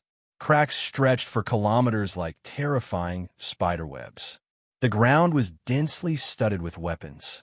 These weapons, of various shapes, included swords from different Chinese dynasties, Western cross swords, spears, knives, single crescent halberds, and double crescent halberds, among others. Each weapon was exquisitely designed, adorned with intricate patterns, and emitted a faint golden glow. As for the lava demon, it had long since been obliterated by the spectacular bombardment of fireworks, leaving not even its soul behind. With a hum, Bai Xiao observed the effects of this experiment and nodded in satisfaction. Behind him, golden vortices resembling rippling mirrors dissipated one by one. Simultaneously, the myriad weapons embedded in the ground vanished along with the golden light particles. With a cracking sound, the world before him shattered like a broken mirror, and Bai Xiao returned to reality. A golden magic circle lit up beneath his feet, its radiant glow engulfing Bai Xiao and causing him to disappear. In an instant, he was at Kamarage, which remained unchanged. In the main hall, Ancient One, with an unchanged demeanor, was seated at a low rectangular table, sipping a steaming cup of tea. Another cup was placed across from her, evidently prepared for Bai Xiao. Unsurprised, Bai Xiao walked over, sat down cross-legged, and took a sip from the cup. The tea, which would have been scalding to an ordinary person, did not affect him at all. "Are you leaving?" the Ancient One asked with a smile, although her tone was certain. Bai Xiao nodded. "In these 2 years, I have learned everything I needed to. It's time for me to do what I must. 2 years is such a short time. I expected your talent to be exceptional, but you have surpassed even my expectations. Ancient One's normally composed face showed a slight change, reflecting admiration and incredulity. Under her watchful eye, Bai Xiao had not only read all the magical texts in Kamarage within 2 years, but had also thoroughly understood them and developed his own magical system. His innovations, some of which the Ancient Ones secretly observed, were impressive, such as his recent display of the Gate of Babylon, treasure of the king. Magnificent, dazzling, and powerful. Bai Xiao smiled. I'm still very grateful for your help, Master Ancient One. If you truly are grateful, you should take on the responsibility of the Sorcerer Supreme. The Ancient One replied, rolling her eyes. Bai Xiao evaded the topic.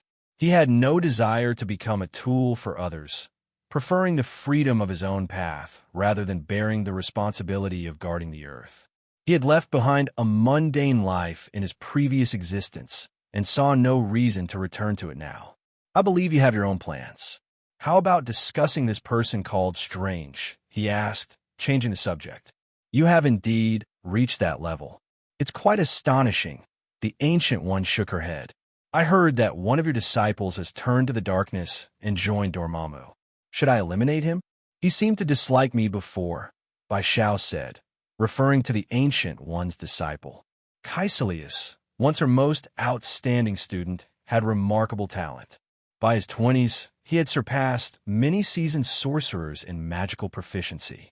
Reserved and diligent, he paid little attention to others, preferring solitude. However, Bai Xiao's special privileges and the Ancient One's evident favor towards him caused Kaiselius some discomfort, which, though unexpressed, was evident to Bai Xiao's keen senses. Kaiselius' discontent eventually led him to delve into dark magic, changing his character. He ultimately injured the library guards, stole forbidden dark magic texts, and fled Kamarage, leading the Ancient One to personally pursue him. Despite this, Kaiselius escaped. This was the most significant event at Kamarage in the past 2 years. While others were perplexed by the Ancient One's calm response, Bai Xiao understood that this was part of a predestined course, which the Ancient One had long foreseen and accepted. Bai Xiao's comments did not anger the Ancient One, who remained composed. His existence is merely to facilitate strange growth. Tribulations often require a stepping stone. What a pitiful person, Bai Xiao remarked. He could have changed his fate, like you did, but his nature destined him to embrace darkness. I hope he doesn't provoke me. Otherwise, I might disrupt your plans, Master Ancient One, Bai Xiao said, showing no interest in Kaiselius, though he was intrigued by the latter's master. If he does, it will only prove his foolishness. Even without him, another would take his place, and it wouldn't alter the future's course. Though cryptic, Bai Xiao understood her meaning. Kaiselius was merely a pawn serving Dormamu, who could easily replace him with another, leaving the future unchanged. All right, Master Ancient One, you didn't summon me just to discuss this, did you? Someone wishes to meet you. Meet me? Bai Xiao raised an eyebrow. To be aware of his presence, and to convey a message through the Ancient One, he immediately deduced the person's identity. The King of Asgard? He is an extraordinary individual. With the power of his Odin force, he can see through the very essence of the universe, down to its deepest levels. Asgard, like Earth, is a crucial part of this universe's evolution. Your emergence has triggered a series of chain reactions, impacting Asgard and disrupting many of his plans. So he wishes to meet you. The Ancient One explained, he is different from me. I have observed you for a long time, but he has not, which makes him very concerned. Is this a test for me? No, you do not need anyone's test. Regardless of what happens during your meeting with Odin, he will not harm you in any way. The Ancient One said with certainty. Odin is indeed powerful, and to some extent, she and Odin have an understanding. After all, as beings of the same rank, she might not be able to defeat Odin, but in his current state, the odds of mutual destruction were high if they clashed. The Ancient One would die first, and Odin, unable to bear the ever-increasing vast divine power, would soon dissipate as well. Originally, Earth was under Asgard's rule, but Odin and his guardians were often preoccupied with other realms and rarely visited Earth, primarily due to the Ancient One. Earth was tacitly acknowledged as her domain, though not officially declared, out of consideration for Odin. Both sides were restrained by each other. Bai Xiao was the Ancient One's most significant investment, and she wouldn't let Odin jeopardize her project. Moreover, the Ancient One knew that Odin's attitude towards Bai Xiao's emergence would not be extreme. When Bai Xiao understood this point and realized that it wasn't necessary to think too deeply, the Ancient One bringing this up indicated her approval. His super senses didn't detect any danger, nor did he sense any malice from the Ancient One. This meant the meeting would not be dangerous. It's not that Bai Xiao was cowardly. He could be more assertive in front of the Ancient One due to 2 years of growth, which had pushed him beyond the limits of ordinary beings, entering the level of a demigod. With his unique magical system, he could contend with the Ancient One, but Odin was another matter. Odin was not a typical god. The deep heritage of the Odin family, combined with his accumulation of over 500,000 years, made him a true monster. Despite Odin's impending death, this period was his peak. His death would be due to his body being unable to contain the massively growing power. Although his physical strength was terrifying, the energy accumulated over 500,000 years was even more so, hence the inability to bear it. Even if he unleashed his full power once, he would die on the spot. The entire universe knew this, which was one of the main reasons no one dared to offend Asgard. No one wanted to risk provoking the aged Odin, a tempting that would be fatal. Bai Xiao felt that the current Odin could easily defeat a celestial. After all, Odin had once faced 9 celestials alone. Despite being overpowered with other factors in play, he still managed to cut off an arm, a remarkable feat. Bai Xiao considered this meeting similar to an interview with the Ancient One. The worst outcome of the interview might be a warning from Odin, but the best result could bring substantial benefits. Asgard, surpassing Kamarage, was a treasure trove that he couldn't resist tapping into.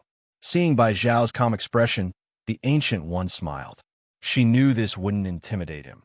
Odin has entered a deep slumber and will awaken in 2 years. When he does, I will inform you. All right, use these 2 years to master magic fully. After that, you need not return. With that, the Ancient One issued a polite yet firm dismissal. Bai Xiao chuckled, understanding the hint, and promptly teleported away. In the past 2 years at Kamarage, he had frequently disturbed the Ancient One.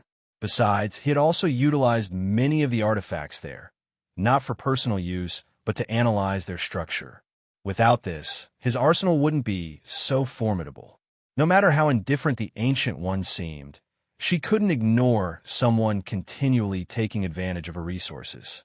Luckily, the Eye of Agamotto was always around her neck. Otherwise, Bai Xiao might have taken it for study as well. Returning to the estate. It was still the Swan Manor, though it had changed. Over the past 2 years, he had personally crafted a 13-layered magical barrier around it, incorporating concealment, defense, and attack features. Similar to the New York Sanctum, where the magic barrier caused most passers-by to overlook it. His Swan Manor was the same.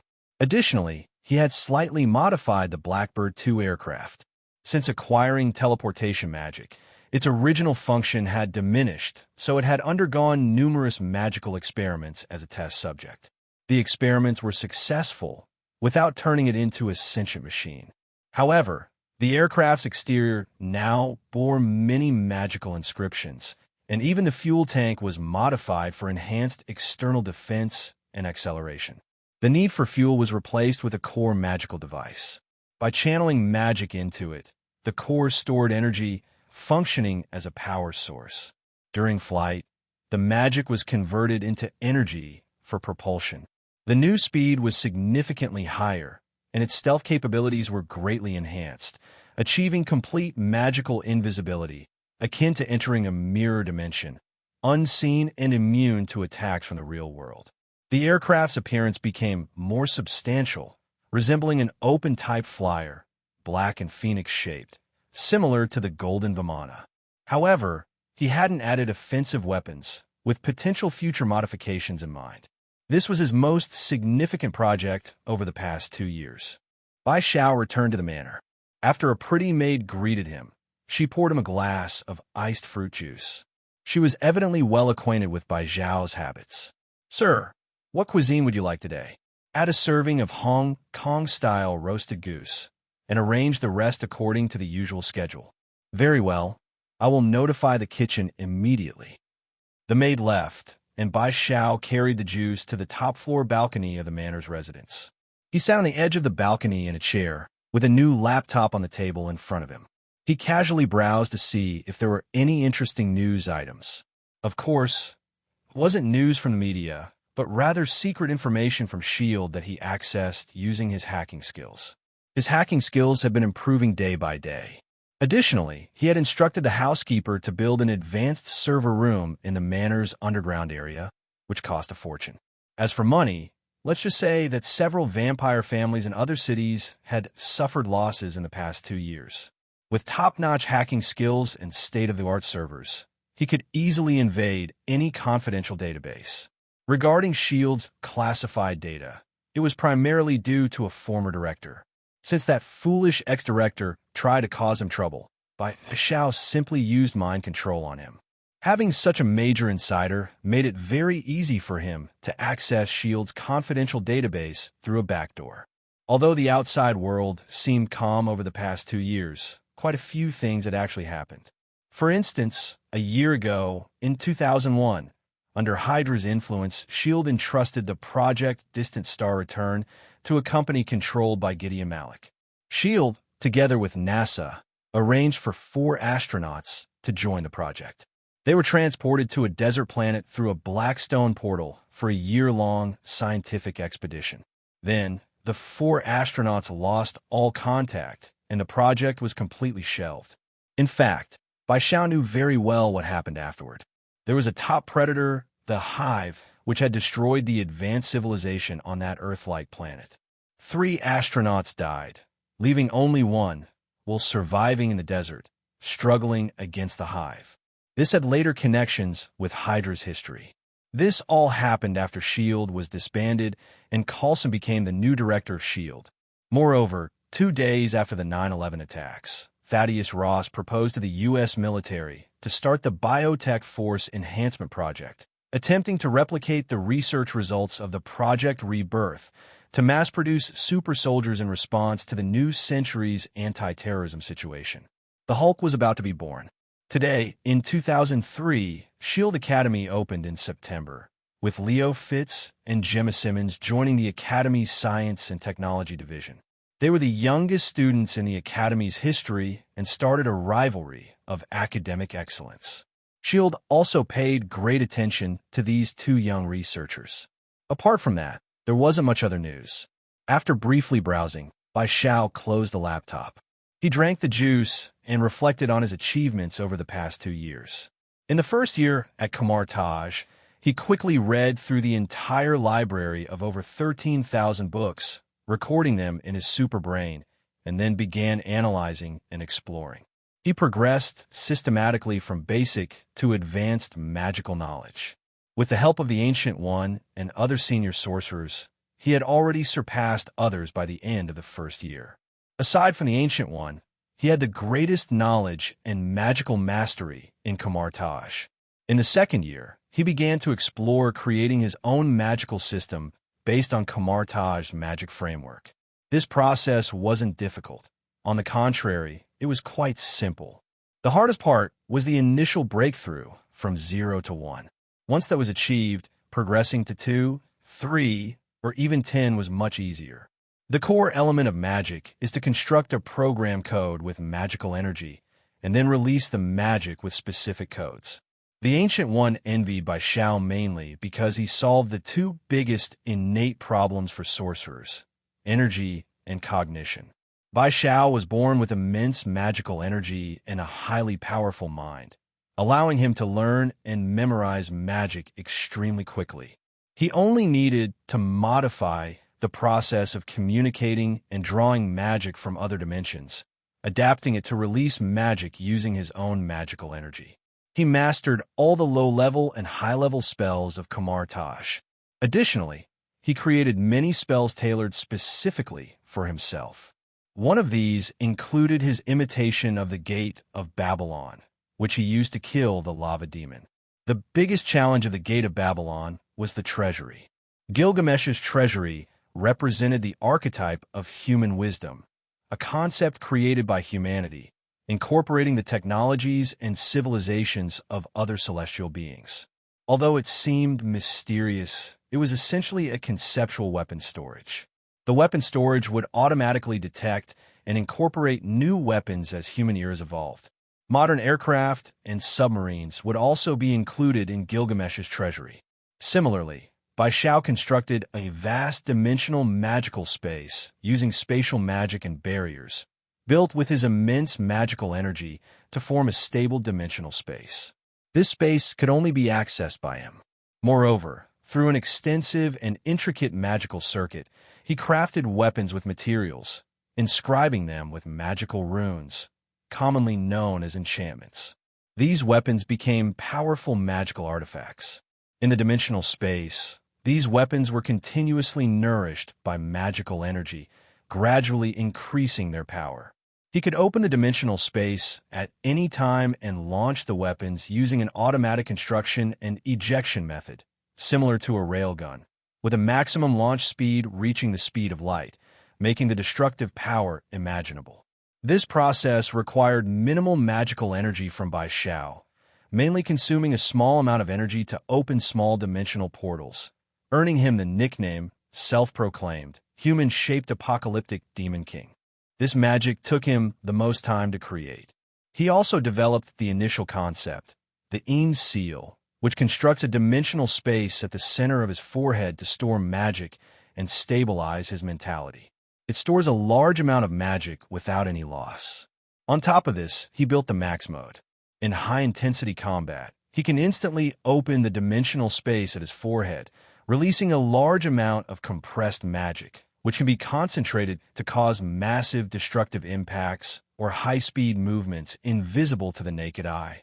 It fully enhances his strength, increasing it tenfold or even dozens of times, with no significant side effects, provided his physical fitness is sufficient to support it. Post-combat, muscle tears or bone damage may occur, but his body possesses strong self-healing capabilities and healing magic, making these side effects negligible. This technique is regarded by Bai Xiao as akin to the Kaioken from Dragon Ball. Among his soul-based magic, one includes an aura of intimidation, similar to the Conqueror's Haki, where his soul's spiritual power is released in a specific manner to instantly destroy the enemy's willpower, causing shock from fear or even death. It can even intimidate opponents of the same level, making it one of the strongest auxiliary skills. Another soul magic, super intuition, enhances his already strong senses through soul magic, similar to observation haki, allowing him to predict the opponent's moves with a range that can cover the entire Earth at its peak. It also includes future sight, a passive skill that might become active once he reaches the Sky Father level. Excalibur, the classic move of the King of Knights, was completed 2 years ago during the battle against the ancient god Sargeras, but has since been perfected.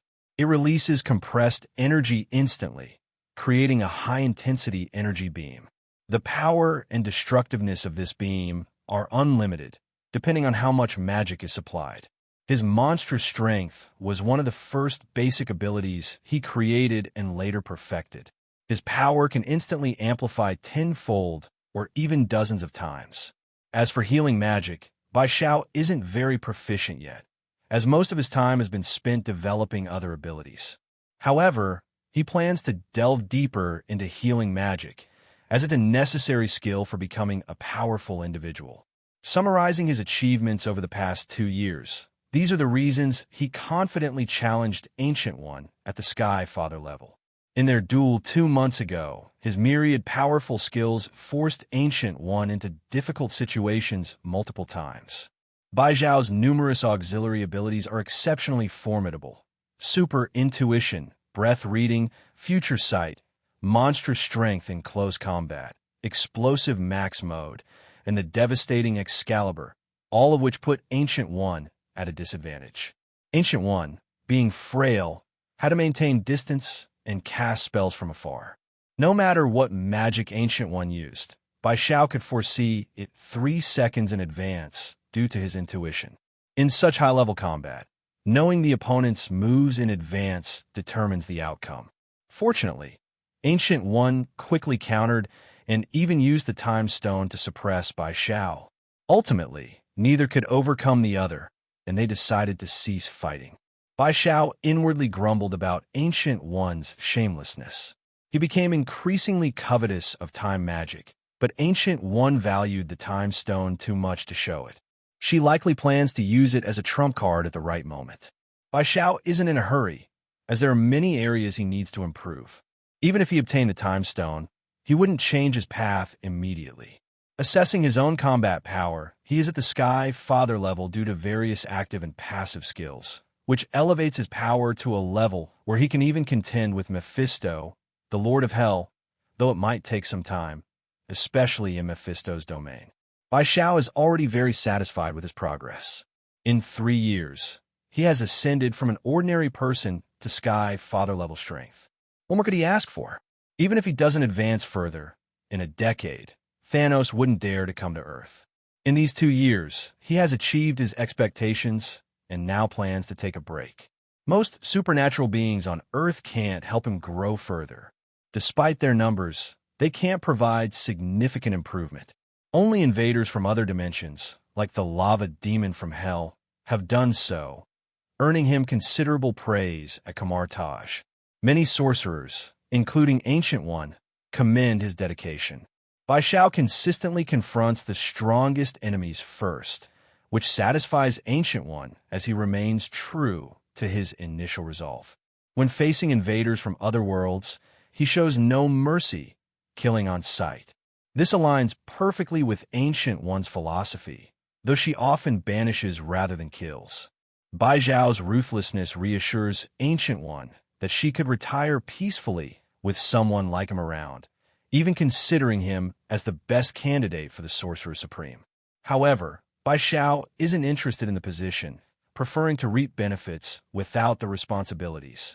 Ancient One worries about this, but finds peace in having Strange as an alternative. Otherwise, she'd be more troubled. After 2 years of intense effort, Bai Xiao feels both his body and mind are fatigued and decides to rest for a while. Now nearly 20, he plans to enjoy his prime years more freely. He intends to travel around Earth, having never left the country in his previous life. In this life, his focus on strength often made him overlook the scenery. Now, with the means and time, he wants to catch up on these experiences. Thus, Bai Xiao contacts his housekeeper, Seth, to purchase a luxury RV for a cross-country trip across America. What is the meaning of travel? It is to traverse thousands of miles of rivers and mountains, to see the scenery around the world that one cannot see otherwise. If he wanted, Bai Xiao could easily find a beautiful place at any time and use teleportation magic, truly traveling thousands of miles in a single step. However, Bai Xiao is not in a hurry. He preferred to drive around, observe various people and things, and enjoy the unexpected encounters along the way. Even if he encountered some people who disgusted him, to him, it was still a pleasant surprise. To joyfully break away from his slightly tiresome and dull daily life, the housekeeper efficiently arranged for the purchase of a camper van on the same day. The Unicat Off-Road RV is the epitome of toughness among RVs, with a super high ground clearance and a specially tuned chassis. With a 6x6 chassis modification, the length of the living area is 5.6 meters. The body is made from fiberglass composite sandwich panels, and the floor consists of composite materials connected to a manned chassis via an integrated steel frame and a 3-point mounting system. This vehicle has a total length of 8.16 meters, with 6 wheels at wheelbases of 4 meters and 1.4 meters respectively, and an engine that produces a maximum of 532 horsepower. Additionally, the interior is equipped with a power grid, refrigerator, sofa, folding table and chairs, separate bathroom, shower system, heating system, sink, military first aid kit, solar panels, and a military communication system connected to a satellite. It also includes a 380-liter freshwater tank. It boasts luxury and extravagance, with a price tag of $500,000, making it a top-tier RV of this era. Of course, Bai Xiao did not modify this vehicle. Otherwise, he could have seamlessly converted the power system from physical science to magic. Driving alone, his first destination was Bear Mountain State Park, just an hour's drive from New York City. The best time to visit is in the fall, with an endless stretch of crimson and gold leaves, a breathtaking sight. However, just after leaving New York, a troublesome individual appeared. On the highway a few kilometers outside of New York, the scenery on both sides was still quite pleasant. As Bai Xiao leisurely drove his car, he noticed a group of figures almost monopolizing the road about a kilometer ahead. There were still quite a few vehicles on the road, but when they encountered this group, all the cars stopped, and the drivers began cursing at the people blocking the road. "Get out of the way, you damn bitches. Clear the road, you stinking hillbillies. Are you doing cosplay? You bunch of idiots. Move aside now, or I'll shoot you." The group of people ahead were dressed in coarse clothes, like the medieval hemp outfits, with eyes completely black as if scorched, exuding a gloomy aura. Despite the continuous curses, they remained unmoved. Just as the angry drivers were about to draw their guns, Bai Xiao stopped his car a few dozen meters away, opened the door, and stepped out. He raised his hand lightly, and with a click sound, the world before him did not change, but it was no longer the real world. Those still in the real world, driving on the highway, seemed to continue their journey as if nothing had happened. John Shaw, the leading man, who looked to be around 30 years old and about 1.8 meters tall, with eyes that stared intensely at Bai Xiao from a few dozen meters away, spoke. "Kaiselius." Bai Xiao calmly uttered the name, glanced at the dozen or so similarly dressed sorcerers beside him, and shook his head slightly. "Should I admire your ability? In such a short time, you've lured so many sorcerers to join Dormamu. My master is beyond your imagination, Shaw. Your mentor considered you the most outstanding sorcerer in history. I think you should know how vast and boundless this world is. Our vision should not be limited to what is before us." Kaiselius looked at the young and handsome Asian man in front of him with the same calmness. But a trace of malice and jealousy flashed in his eyes. "I am not interested in your invitation. You should not disturb my road trip. Now, leave immediately, or else." As he finished speaking, bright golden ripples suddenly appeared behind Bai Xiao, forming golden vortexes like mirrors. Thousands of terrifying weapons slowly emerged from them. As these weapons floated out one by one, the intense sense of danger increased layer by layer. Under the illumination of thousands of golden vortexes, Bai Xiao stood like a deity. He looked mercilessly at the group of weak sorcerers before him.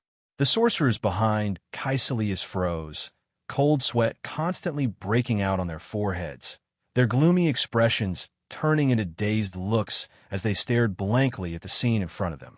Kaiselius remained expressionless, seemingly unfazed by the sight before him. In reality, he was somewhat baffled. In his memory, Bai Xiao was someone like him, obsessed with the vast ocean of magical knowledge, greedily seeking all magic knowledge. However, his mentor, the Ancient One, favored Bai Xiao more, allowing him access to forbidden dark magic that Kaiselius could not read. He knew Bai Xiao was outstanding. The Ancient One had praised him many times. But Kaiselius never thought he was weaker than this Asian kid, especially after he inadvertently saw the truth and knew of an even more powerful deity in another dimension, the Dark Dimension, than the Ancient One. He decisively betrayed Kamarage and embraced the darkness, drawing power from it, becoming stronger and more terrifying than before. Kaiselius approached Bai Xiao for Dormamu's mission, with some personal reasons mixed in. If he succeeded in bringing the Ancient One's most outstanding disciple into the darkness, it would deal a greater blow to the Ancient One. This was his revenge. If he failed, he would mercilessly kill Bai Xiao, also avenging himself and proving to the Ancient One that he was the most outstanding disciple. He had considered all possibilities, except for the current situation. What is this? What kind of magic is that Asian kid using? Under the magnificent and dazzling magic, thousands of splendid golden whirlpools floated, each emitting terrifying weapons aimed at them. In this beautiful scene, they appeared as small and weak as ants. They even felt as if they were targeted by hundreds of thousands of weapons. They dared not move an inch because they knew that any action on their part would instantly lead to their destruction. Kaiselius, of course, understood this. His heart was filled with unwillingness.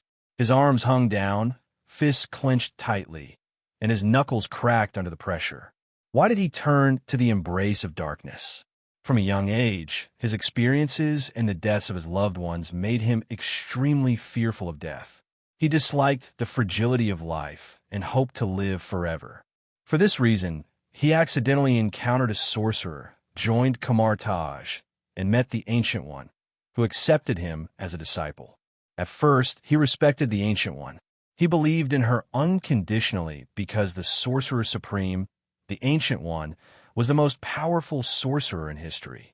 She bore the duty of protecting the world, day after day, year after year, fighting and expelling invaders from other worlds.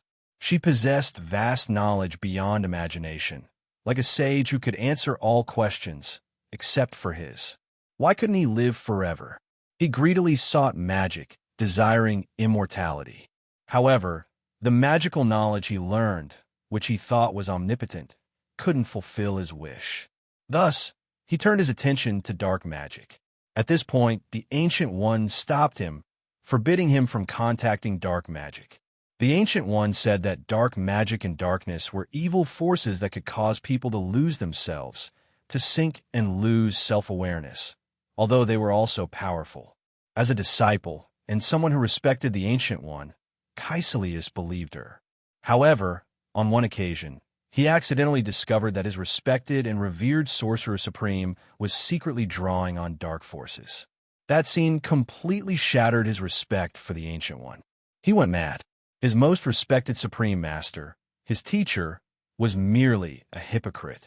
Thus, he completely became a follower of darkness, betrayed and fled Kamarage, taking with him many sorcerers who were not firm-minded.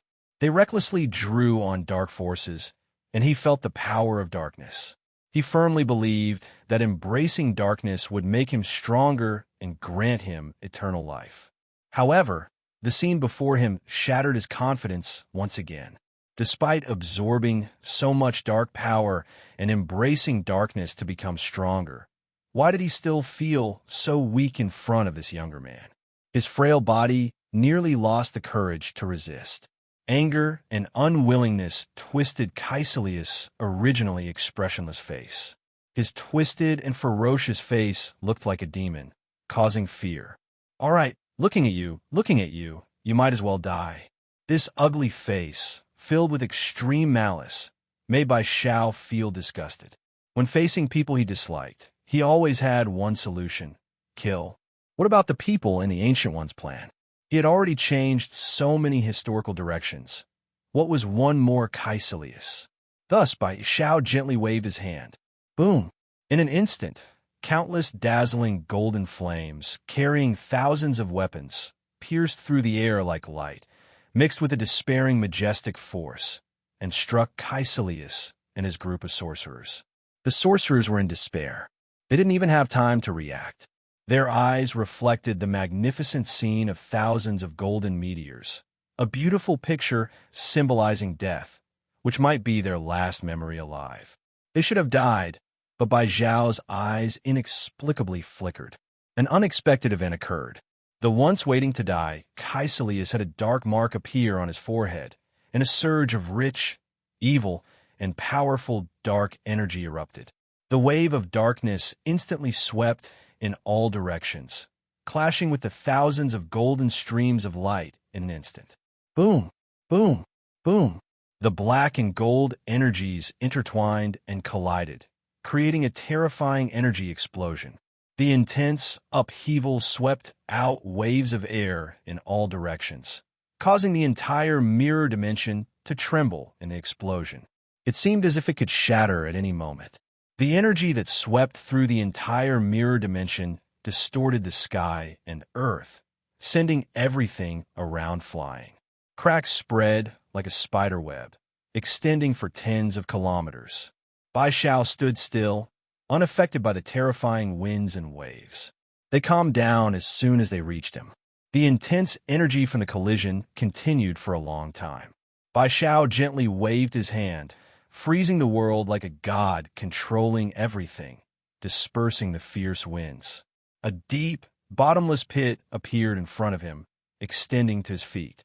Without Bai Xiao's intervention, the ground for tens of kilometers would have been affected.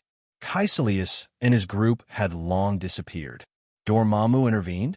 It seems he also saw a glimpse of the future. For Dormamu, Kaiselius is a crucial piece for breaking through the earth. However, letting you escape so easily is too simple. Dormamu, for our first meeting, I must leave a deep impression. Bai Xiao smiled wickedly. A dazzling golden circular portal appeared under his feet. Golden particles like raindrops passed through, and his figure vanished. Meanwhile, on the other side of the earth, in a dry desert, under the scorching sun and endless yellow sand, Kaiselius and a group of sorcerers rolled out of a dark rift in space, tumbling down the dunes before slowly getting up. Kaiselius' face was even more gloomy, and a wisp of black smoke rose from the mark of the dark dimension on his forehead. A deep, low voice echoed in his mind. "Leave here immediately. He has found you." Kaiselius' expression changed. He quickly drew a circle in the air, and a portal appeared. Without hesitation, he stepped into it, not even bothering with the other sorcerers beside him. At the moment when the teleportation magic engulfed Kaiselius, it immediately shrank. The other sorcerers still didn't understand what was happening when, in the next second, a dazzling and brilliant golden beam of light suddenly descended from the sky, like divine judgment. It blasted a cloud of yellow sand into the air, and the terrifying heat instantly incinerated these sorcerers to ashes, completely merging them into the endless desert. The high temperature melted the sand in the area into crystalline forms. Although Kaiselius quickly closed the portal, a portion of the intense heat still transmitted through the slight gap, scorching the left side of his body. The pain from the burns twisted Kaiselius' face, nearly breaking his consciousness. Fortunately, a surge of dark energy swept over, healing the half of his body that was burnt. However, half of his clothes were burned away, making him appear somewhat comical. Kaiselius ignored this. After his body recovered, he continuously and tirelessly reopened the teleportation magic. This time, he appeared on a street in Moscow, Russia. People and vehicles were coming and going. At that moment, the sky was gloomy and it was raining heavily. The downpour, striking Kaiselius, who was half-dressed, attracted the attention of many around him, especially two police officers with umbrellas who noticed him and hurried over, drawing their guns and shouting. However, just as they took a step forward, time and space seemed to freeze at that moment. The pouring rain from the sky froze in midair. The splashes from the tires of distant cars driving through puddles stopped in the air, and a man and woman under an umbrella frozen in their gesture of dodging in surprise. The entire street fell into an eerie silence, completely still. Kaiselius' pupils contracted as he saw a figure like death at the end of the street, and the radiant gold about to burst forth. Without hesitation, he opened the portal and left. As he departed, the frozen clock resumed ticking, and everything returned to normal. No one noticed this miraculous scene. Afterward, Kaiselius continuously opened the teleportation magic, traveling to every corner of the world within a minute. Finally, deep in the Antarctic Circle, the extreme cold turned the area into a daytime-like landscape, filled with snow and deathly silence. Coldness was the theme of the Antarctic Circle. Kaiselius hid in an ice cave, ignoring the sub-zero temperatures, allowing his body to gradually turn blue and purple, with muscle necrosis setting in. He only used a trace of dark magic to maintain his basic bodily functions. He was in a very pitiful state, but Kaiselius knew he needed to survive despite his pitiful state. He realized how terrifying that man was. At this moment, a trace of fear for that man finally rose in his heart. That man was so powerful that Kaiselius couldn't resist him at all. If it weren't for the great master Dormamu's help, giving him more dark power, he wouldn't even have the chance to escape and would end up like the sorcerers who had already died. He continuously opened the teleportation magic, changing locations, but the opponent could always accurately find his position and, at the moment he left, drop that death-symbolizing golden curtain of light. Many times, he almost died. In a most dangerous instance, his entire body nearly melted, and it was Dormamu who forcibly pulled him back from the brink of death. Once, he thought he was clever by teleporting to a densely populated city, but as soon as he stepped into the city, the teleportation magic automatically reverted. If he hadn't reacted in time, he might have been cut in half by the teleportation array. It was at this moment that Kaiselius realized the opponent was toying with him. He had been angry, but more than that, he was terrified. He truly felt fear towards that man, and he regretted it. He shouldn't have rashly intercepted Bai Xiao. He now realized how foolish it was to be jealous of Bai Xiao. He also understood why the Ancient One said Bai Xiao was the most outstanding sorcerer. But it was too late, because the footsteps of death had come again. He hid in the ice cellar, using the low temperature to conceal his life force, using dark magic to hide his aura, but still couldn't evade Bai Xiao. The golden light flooded the originally white land. Kaiselius, with his eyes closed, suddenly opened his eyes and, through the ice, saw a vague, tall figure standing on the sky, with thousands of golden vortices like mirrors behind him. In the next moment, the golden light, like fireworks, burst forth, falling to the ground. This time, Kaiselius really had no strength to run anymore. He closed his eyes, waiting for death to come. He feared death, but when it came, he felt a sense of peace. Perhaps fatigue and exhaustion had drained his thoughts. Maybe the cold had numbed his brain. But just as death approached, a terrifying surge of black energy enveloped Kaiselius. Accompanied by the contraction of the dark energy, Kaiselius completely disappeared. Boom, boom, boom. Terrifying explosions echoed through the Antarctic, and the brilliant blast destroyed and melted the ice layers within dozens of kilometers, creating huge waves that swept in all directions.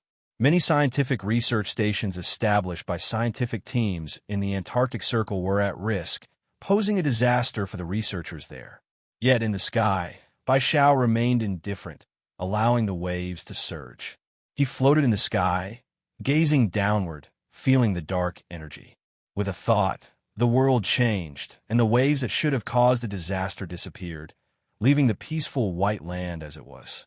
It turned out that at the last moment, he had transformed the entire area into a mirror world. The terrible disaster existed only in the mirror space and wouldn't affect the real world. Hiding deeply enough, even I can't find you. Bai Xiao's super intuition instantly covered the entire earth, sweeping every corner with his vast mental power, but he couldn't find any trace of Kaiselius. Clearly, Dormamu had used Kaiselius as a bridge, descending dark power and will across dimensions, hiding him. A demon god at least of single universe level, his mastery of dark magic far surpassed Bai Xiao's.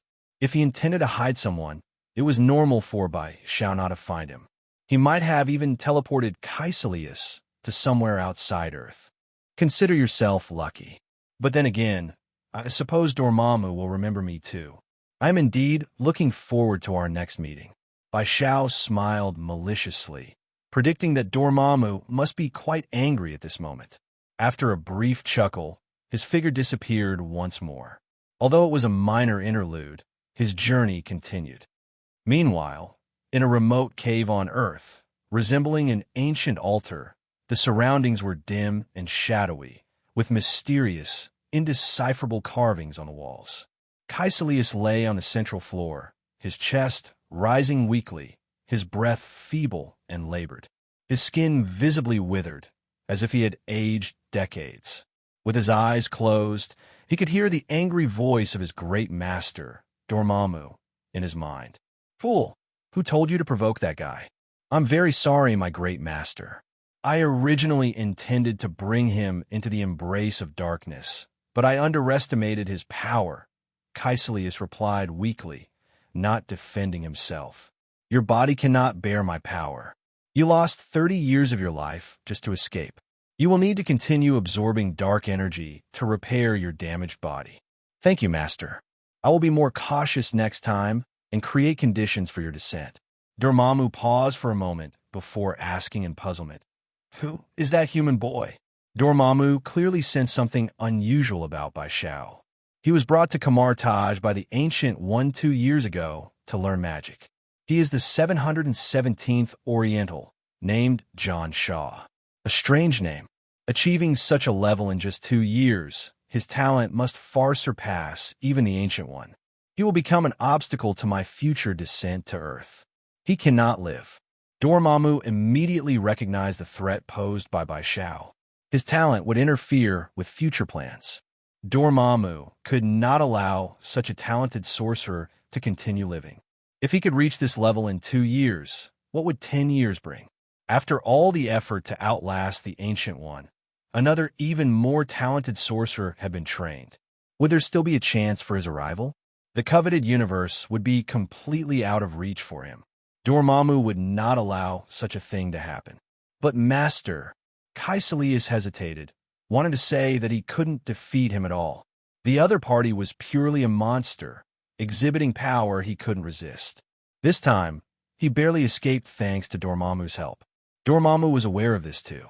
After some thought, he said, Leave your world and find a relatively safe place. I will provide you with help, but you will need some time to accept this power. I will also teach you some black magic. Kaiselius was originally a not-so-insignificant servant, at best a slightly talented servant. In the future, when Dormamu descended, he would be completely assimilated and devoured by the dark forces. Now, sensing the threat from Bai Shao, Dormamu needed to invest more. Understood, my master, Kaiselius said, a fiery look in his eyes. He never expected that this misfortune would bring him a blessing, gaining stronger power and more magical knowledge. His loyalty to Dormamu grew even stronger. He vowed to bring Dormamu to the world, believing that only darkness could grant him eternal life and greater power. He longed for that day to come. For that, he would give everything. In the dark cave, a heart full of desire was slowly burning. A cold wind blew through, making the darkness in the cave even more terrifying. In the main hall of Kamarage, the Ancient One, wearing a white sorcerer's robe, appeared elegant and graceful, embodying the demeanor of a wise sage. She was kneeling on a mat, reading a book. A young black sorcerer hurried in, respectfully bowing to the Ancient One before speaking softly. Venerable One, we have discovered the whereabouts of Kaiselius and his group. Oh, they couldn't wait any longer. The Ancient One put down her book, turned to look at the young sorcerer, and after placing the book on the table, stood up, gazing at the young sorcerer. They have no reason to appear. It was the guardian sorcerers of the New York Sanctum who detected the anomaly. Outside the city, they sensed traces of magic used by Kaiselius. Additionally, the young sorcerer hesitated, looking at the Ancient One's penetrating eyes before continuing. We felt an extraordinarily large energy source around the world. The energy source is extremely high. We suspect it might belong to John Shaw. The Ancient One was not surprised, only letting out a soft ah before saying, It seems he did find Shaw. That was not a wise choice. I imagine if he is still alive, he must be regretting it now. Was that really Shaw's doing? We traced Kaiselius opening 17 portals in 30 seconds. Was he being chased by Shaw? The young sorcerer could hardly believe it. He had participated in the pursuit of Kaiselius and his dark sorcerer cult members. He had witnessed Kaiselius' profound magic firsthand. Many guardian sorcerers were no match for him. He had almost been killed by Kaiselius, if not for the Ancient One's timely rescue. Thus, he knew well the strength of Kaiselius and the dark sorcerer cult. But now, Kaiselius and the dark sorcerers were being chased, opening 17 portals in 30 seconds. Whether Kaiselius was dead or alive was uncertain. How strong was Bai Xiao then? Although he knew Bai Xiao was powerful, having killed many invaders on Earth, he had never seen it with his own eyes. Now, the comparison was starkly clear. The young sorcerer was internally shaken. "Are you surprised, Mordo?" The Ancient One smiled at Mordo, the young sorcerer in front of her. "I never thought he would be that exceptional." "Your judgment was indeed correct, Venerable One," Mordo said, his serious expression causing the Ancient One to shake her head. "You are also very excellent. You both have extremes. Unlike him, you pursue the light too much, Mordo." The Ancient One understood Mordo's nature, serious, diligent in learning magic, fervently following her, and hating the dark. She also knew her own situation. If one day this young sorcerer discovered the truth, he might lose himself completely. Extreme light and extreme darkness. Such personalities could not coexist. If they did, they would twist and go mad over some matter. This was a frightening personality. Clearly, young Mordo had embarked on this path. Crucially, Mordo did not have Bai Xiao's overwhelming talent and rationality. Bai Xiao was even younger than Mordo, but could view the world with the most rational mind in learning magic. Mordo cannot do that. Thus, the Ancient One had seen Mordo's future path long ago. However, she merely hinted, not explaining much, and shifted the topic. "Do not underestimate Kaiselius, or rather, do not underestimate the demon god behind him. I believe he is not dead, but in hiding. Through this event, I think Dormamu will value Shaw's significance even more." Mordo frowned. "Do you think Dormamu will recognize Shaw's talent and do anything to kill him?" "I believe that is exactly what Dormamu will do." "Then we must notify him. He should be on alert and prepared, Venerable One," Mordo immediately said, seeing the Ancient One shaking her head. He was puzzled. "Venerable One, Shaw's talent is the best in Kamarage, far surpassing Kaiselius. He is the future Sorcerer Supreme, bearing the responsibility of protecting the world. His safety is more important than all of us." "You are wrong, Mordo. I believe he is fully aware of this. Otherwise, he would not be so determined to chase Kaiselius." The Ancient One laughed. "Do you really think he wants to be Sorcerer Supreme?" "No, he doesn't care." "But," Mordo began, but was interrupted by the Ancient One. "All his actions are to make himself stronger. He accelerates his growth by fighting powerful enemies. Mordo, he cannot be viewed with ordinary eyes.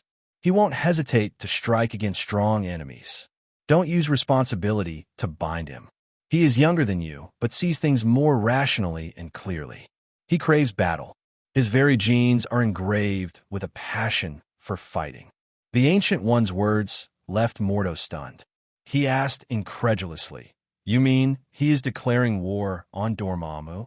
"Yes, this chase of Kaiselius is his declaration of war on Dormamu. Dormamu sees him as prey to be killed, but Shaw also sees Dormamu as prey." The Ancient One understood Bai Xiao's character too well. Faced with powerful enemies, he would be excited, eager, even do seemingly irrational things. For example, this time. But she also knew that Bai Xiao was rational enough. He knew Dormamu couldn't harm him. No matter the schemes and plots, it was impossible to kill Bai Xiao now. Bai Xiao hoped Dormamu marked him because he was also marking Dormamu. When Bai Xiao grew strong enough, he might even enter the dark dimension to fight Dormamu. Mordo couldn't grasp this. To him, Bai Xiao seemed like a madman. How powerful was Dormamu? A demon from another dimension, where he was a god, devouring many universes, even eyeing this universe as food. Such a terrifying existence was considered prey by Bai Xiao. It was inconceivable, unimaginable to comprehend Bai Xiao's mindset. This is genius. Keep an eye on Kaiselius. When we see him again, he might surprise us, the Ancient One said, then sat down leisurely to continue reading. As Earth's sole Ancient One and Sorcerer Supreme, was she unaware of what was happening in New York and worldwide? She knew very well. She even knew Dormamu was aiding Kaiselius to escape Bai Xiao's pursuit. She was just watching from the sidelines, pretending not to know in front of Mordo. She understood that even if she killed Kaiselius, it wouldn't affect Dormamu. He would find another Kaiselius. The future was clear and unchangeable. The Ancient One merely followed this timeline, even pushing it along. Dormamu, wait a bit. I really want to see you chased by your own prey. That would be interesting. Mordo left, and the Ancient One murmured to herself. By then, she might be retired, traveling the multiverse. But if that day came, she would definitely watch her old rival's embarrassment, anger, and despair. Thinking of that scene, the Ancient One couldn't help but want to laugh. As for whether Bai Xiao could achieve this, the Ancient One had no doubts. A source of immense talent and learning ability, disrupting the sacred timeline, his growth would be unimaginable. These 2 years of progress under her watch had proven it. This also meant her investment would yield greater returns. Future pillars, potentially strong backers, were worth investing in, especially the Eye of Agamotto, the Time Stone, her biggest gamble. All in was an art. She understood it well. All of them are offerings.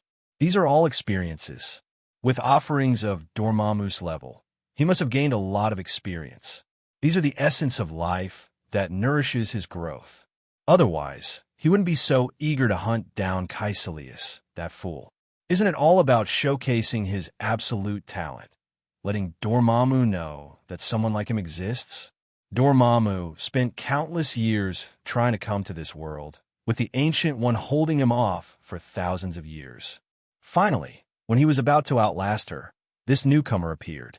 Naturally, he would want to find a way to get rid of him. Dormamu is on the 1st level, while Bai Xiao is already on the 10th. When the time comes, the more anxious Dormamu becomes, the stronger the people he sends to hunt him down will be. Bai Xiao will grow even faster. By the time the Ancient One retires, and Dormamu finally descends to Earth joyfully, he will be confronted by a far stronger version of himself. He'll be dumbfounded. Bai Xiao felt very cheerful, whistling a happy tune while driving. And truth be told, it was quite melodious. With his near-perfect body, absolute pitch, and vocal range, everything he whistled sounded good. With a joyful and happy mood, he drove for an hour to Bear Mountain State Park, a famous tourist spot in New York, about 60 kilometers north of the city. The park features rolling mountains, dense forests, mirror-like lakes, and winding streams. In spring and summer, the peaks are lush. In autumn and winter, the clouds float serenely. In late autumn, the continuous crimson and gold make it the most beautiful season of the year. The park has Bear Mountain, which is covered with a variety of trees, including pines, cypresses, maples, rowans, walnuts, black cherries, oaks, and poplars. The diversity of tree species brings different metabolic cycles. In autumn, with the sudden chill, the leaves begin to change color. The high winds on Bear Mountain cause the vegetation to wither, dyeing the mountain with varied colors, presenting Bai Xiao with a changing palette and a golden autumn landscape. The area has lakes and forests, with abundant negative ions in the air, allowing one to feel peaceful leaning against a tree. At this time, Bear Mountain Park was already filled with many visitors, including many families enjoying the beautiful scenery. Some even set up barbecue grills by the riverbank, starting their picnics. Bai Xiao drove his muscular RV slowly to the riverbank. With its high clearance and large tires, it could handle any muddy road, allowing him to drive to the riverbank effortlessly, unlike the other visitor sedans. Besides his vehicle, there were some other SUVs parked there. But among the SUVs, his muscular RV was a giant, attracting the eyes of many tourists. Wow, Dad, look at that cool car. Wow, it's a beauty. I really want to touch the steering wheel. It's gorgeous. What a handsome Asian guy. I like him, Jenny. I think I found my future husband. Don't be like that, Ellie. Don't compete with me. I think I suit him better. The men stared at the rugged RV with glowing eyes. In American culture, muscles are king, whether in people or cars. The bigger it is, the more it hits their sweet spot. Of course, this is true worldwide. But the hot girls didn't care much about that. Instead, they were more focused on Bai Xiao, who stepped out of the RV. Bai Xiao's perfect appearance, with his exquisite features and skin tone, and his tall physique, even in a red leather jacket, allowed a glimpse of his firm chest and abs through the white t-shirt underneath. Wearing jeans and white sneakers with neat, dry black hair, he presented a clean, handsome appearance. In the eyes of the hot girls, Bai Xiao was even more eye-catching than the RV. After all, it's not just men who have desires. Women can be even more fervent. The muscular RV also showcased another aspect of Bai Xiao, his wealth. Being able to drive such a vehicle in this era meant he was either rich or noble. Handsome and wealthy, the ideal choice for girls.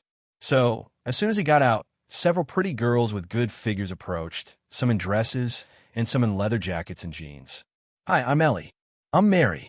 I'm Jenny." The pretty white girls introduced themselves one after another. Bai Xiao did not coldly reject them. Instead, he laughed heartily. "John Shaw. You can call me Shaw." "Shaw, are you Chinese?" Jenny, with her slightly curly red hair, asked. She was an outgoing girl. Bai Xiao was a bit surprised she recognized he was from China.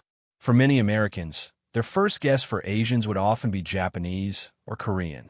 "Yes, I'm from China." "Wow, that's a mysterious place. I remember there were many scenic places there." Jenny responded, clearly trying hard to think of famous places or people from China. Bai Xiao didn't mind. He knew that the future of China would surpass many countries, second only to the United States. Moreover, at this time, he cared even less. "So, did you come here together?" Bai Xiao changed the topic. Ellie, brushing her blonde hair, said, "Yes, we came with 2 other friends, but our car broke down, and they went to fix it." She pointed to an old Ford car in the distance with its hood up, where 2 young boys were fixing it.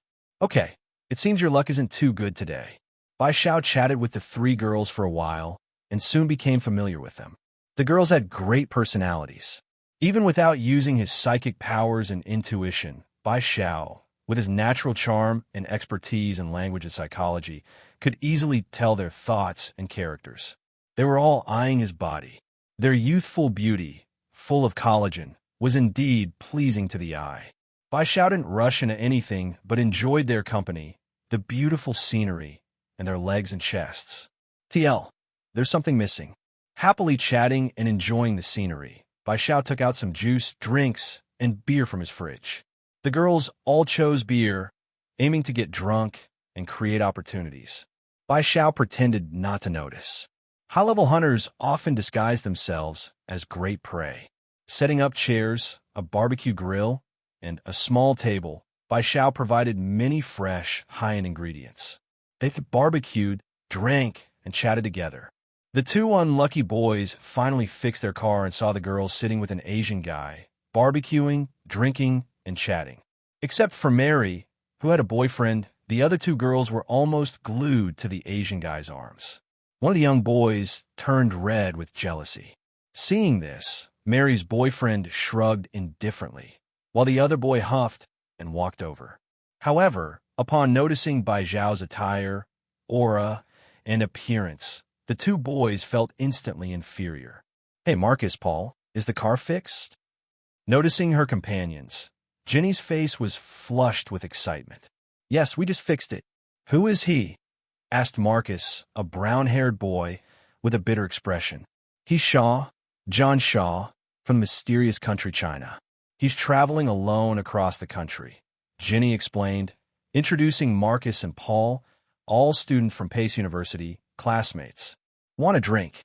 Bai Xiao stood up calmly, shaking hands with Marcus and Paul and handing them 2 cans of beer. "Thanks." Bai Xiao's calm demeanor and inexplicable aura made Marcus and Paul feel a bit nervous. They awkwardly accepted the beer and sat on the empty chairs nearby. After some drinks and conversation, they all got along well. Even Paul, initially uncomfortable, warmed up to Bai Xiao after some chatting, as the difference in their levels was too great. Bai Xiao wasn't just a master of relationships.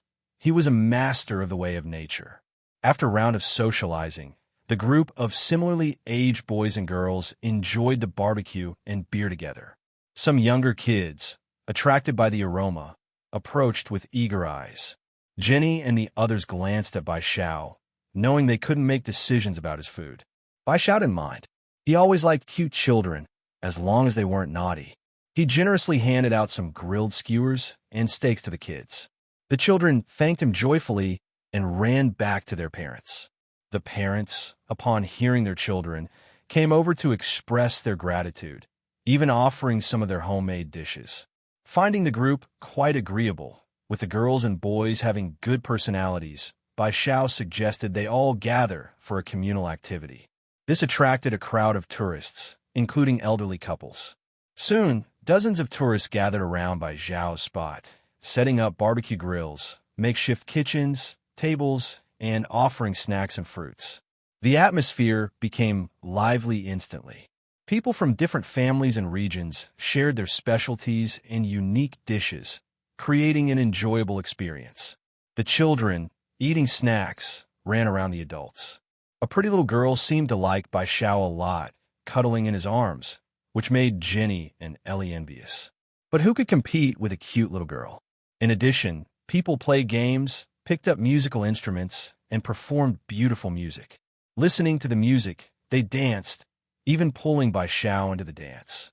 The elderly couples were also infected by the joyful atmosphere, happily showcasing their old skills.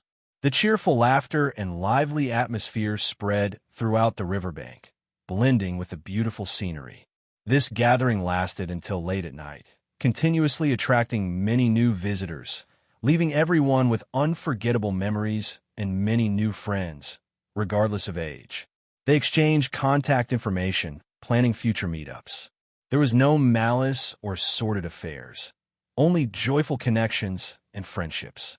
Bai Xiao also immersed himself in this atmosphere, momentarily forgetting many things, allowing his tense nerves from the past 2 years to relax completely. Finally, when everyone was tired, they cleaned up and left. Bai Xiao returned to his RV. Nothing unusual happened at night. Marcus and Paul drove the 3 girls away, as their families didn't want them to stay out overnight. They all felt a bit reluctant, including Paul. They exchanged contact information, promising to visit each other in the future. Bai Xiao didn't refuse, though he knew their friendship wouldn't last long. He would remain the most mysterious Chinese boy in their eyes. They were destined to be from 2 different worlds. The next morning, Bai Xiao started a new journey, feeling a rare sense of relaxation and joy from the first day's experience.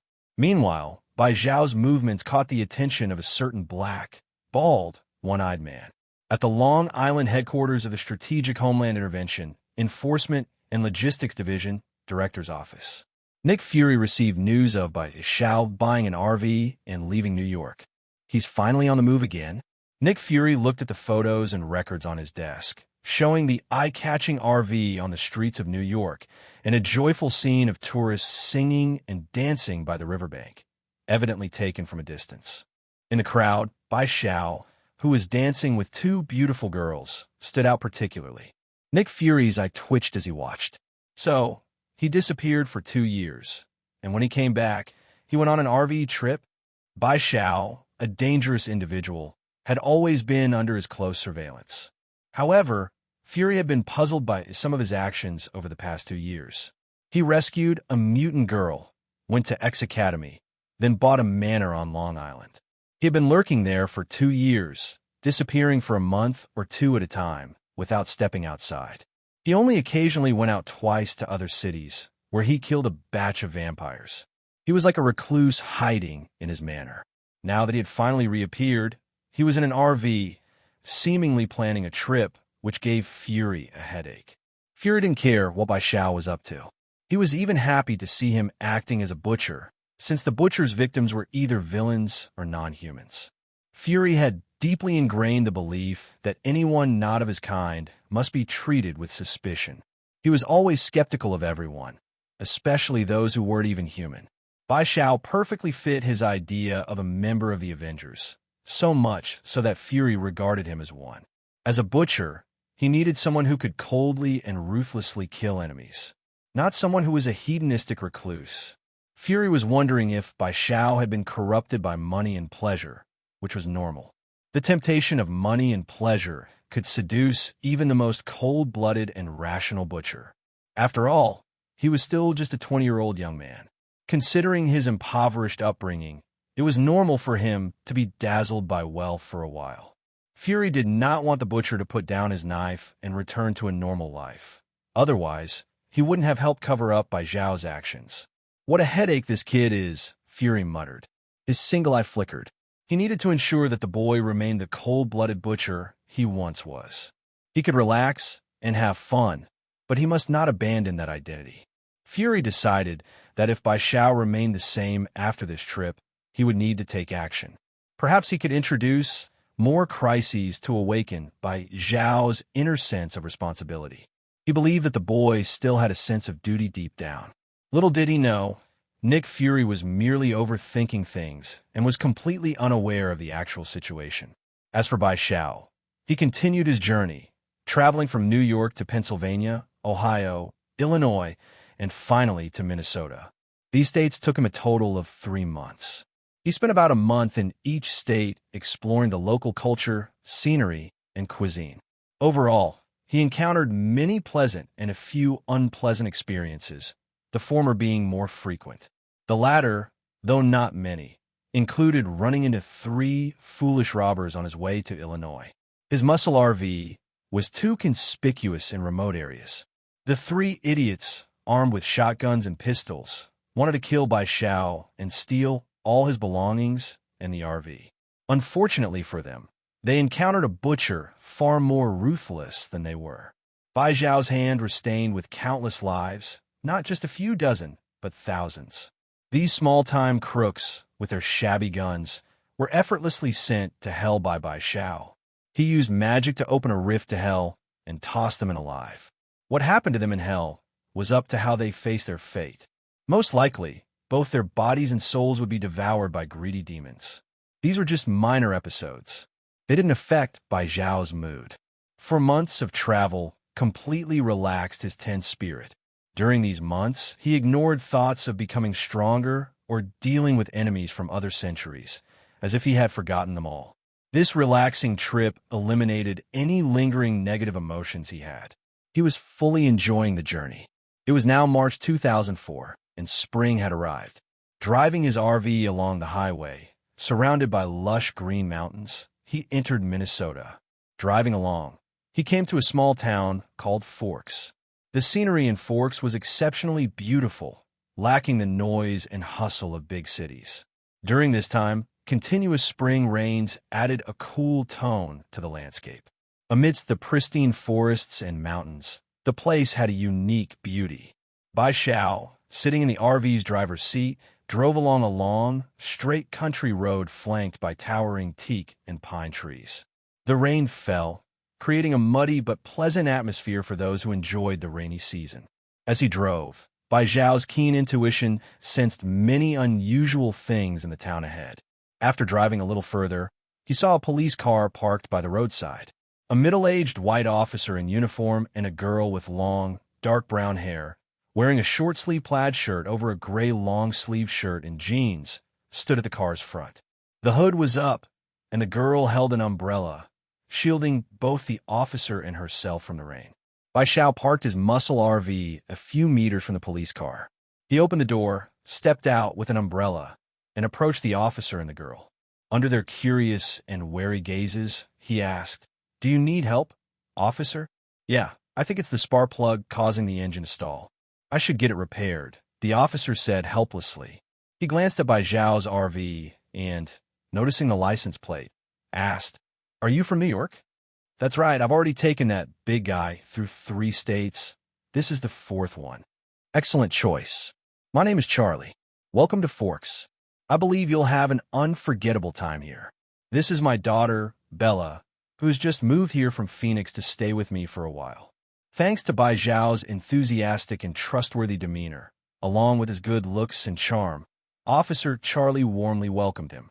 Bai Zhao introduced himself with a smile. "John Shaw, from New York. My dream is to become a great hunter and traveler." Indeed, that was what he was doing, though his prey might be somewhat diverse, and his travel destinations might not be limited to just Earth. Officer Charlie, unaware of the full extent of this, responded with a smile. "That's a wonderful dream. There's a hunting ground near Forks owned by my friend, Old Merc. If you need, I can introduce you. There are plenty of game there. Thank you. I'll try it if I get the chance. The girl named Bella appeared to be introverted, but her features were very delicate and beautiful, though her face seemed to carry some worries. However, as she looked at Bai Xiao, there was a flash of amazement in her eyes. After some conversation, Bai Xiao offered, I have a towing device here. Perhaps I can tow your car to the repair shop. Thank you, Shaw. Just a small favor. After speaking, Bai Xiao returned to his RV, drove it in front of the police car, and then backed up a short distance. From the storage compartment of the RV, he took out a towing device, similar in structure to a train coupling, which could stabilize the distance between the two vehicles. Even if there was no one in the towed car, it could still be pulled along. This device could also be extended to help pull cars out of ditches, and it was a standard piece of equipment in his RV designed to handle any situation. After all, anything can happen in the wild. As long as the money is there, the service must be up to par. This is one of the few advantages of a capitalist society. Bai Xiao also invited the two to ride in the RV, which had enough space in the front seats to accommodate 4 people. Officer Charlie sat in the passenger seat, and Bella sat in the back. As they drove, they chatted. Charlie and Bella's mother had divorced. Bella had been living with her mother, but her mother and new husband were going on a honeymoon trip, so Bella needed to leave Phoenix and stay with her father, Charlie, in Forks. She would also attend her senior year of high school there. Bella was 18 years old, standing at 5 feet 6 inches, with very fair skin, chocolate brown eyes, and long, straight, thick, dark brown hair. She was a very quiet girl, but Bai Xiao could see that her quietness was more due to unease and unfamiliarity with her new surroundings. Charlie introduced Forks, a town with a population of 3,120, where he was the police chief. Bai Xiao shared some of his travel experiences, being very adept at conversation and storytelling, which impressed Charlie and even captivated the quiet Bella with tales of his solo travels and the many cultural landscapes he had seen. She participated in several conversations. After chatting for a while, they soon entered Forks. Though a small town, it was well-developed and quite modern. Due to its geographical location, most houses were integrated with the surrounding forests and vegetation, giving a close-to-nature feel. Following Charlie's directions, Bai Xiao drove to a repair shop in town. The shop owner, a middle-aged white man, was well acquainted with Charlie. With the help of the owner and his employees, they parked the car in the shop. Afterward, Bai Xiao took Charlie and Bella to Charlie's house. On the way, Charlie invited Bai Xiao to join them for dinner at his house to show his gratitude. Bai Xiao accepted the invitation. Charlie's house was a standard 2-story detached home with a lawn, well-maintained vegetation, and moss-covered trees. It was not overly luxurious, but looked quite nice. Bai Xiao parked his RV in a slightly muddy spot in front of the house. After getting out, Charlie and Bella got out as well and invited Bai Xiao inside.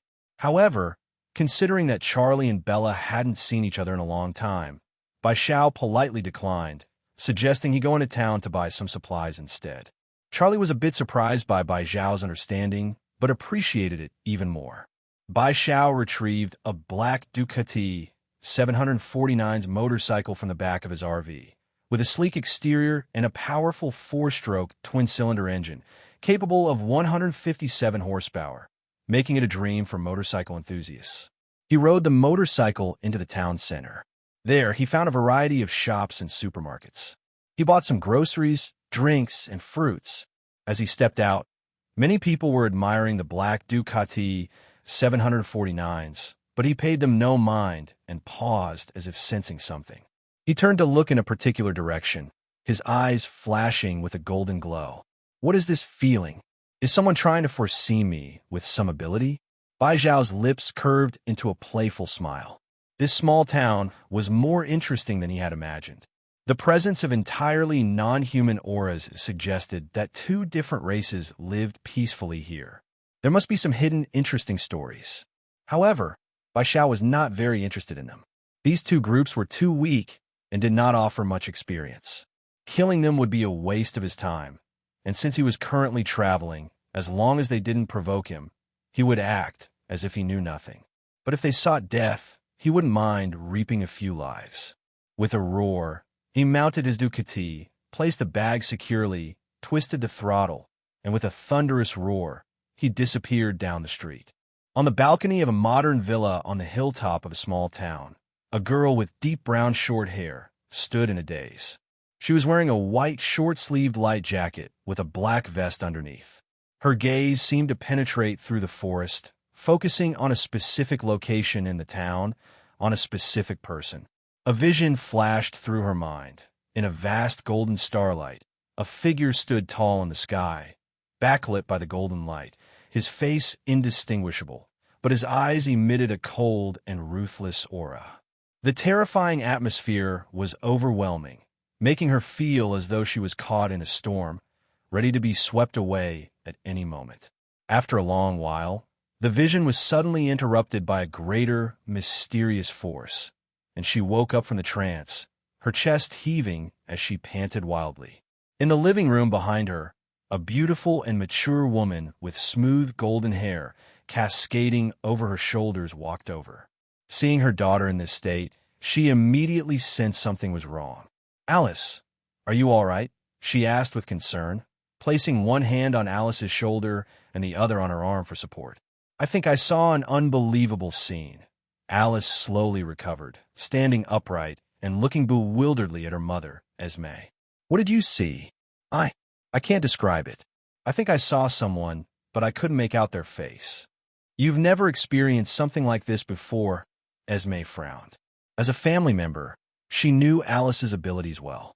Alice had a powerful precognitive ability, capable of seeing potential and imminent events.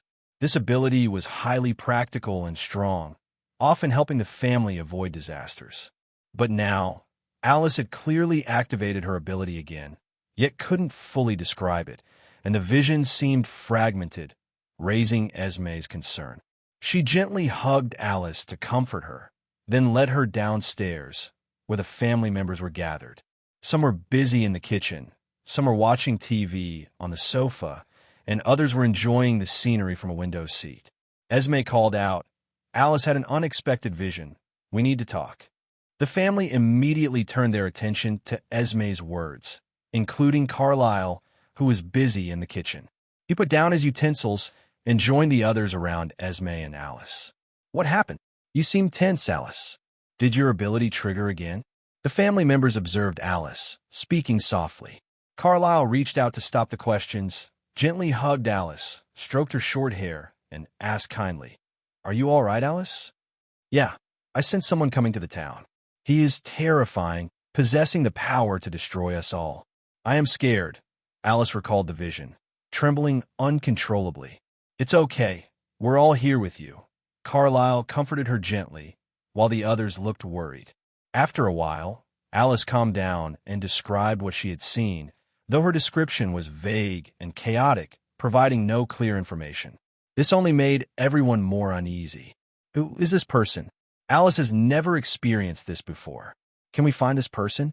"No, that would be foolish, Rosalie. So what do you suggest?" Lee Forks, a beautiful blonde girl, argued with a handsome short-haired boy, feeling frustrated. Carlyle raised his hand to stop the discussion. He was the most rational and mature, looking at Alice softly. "Alice, do you feel he poses a threat to us?" "I don't know, but I didn't see us dying," Alice confirmed.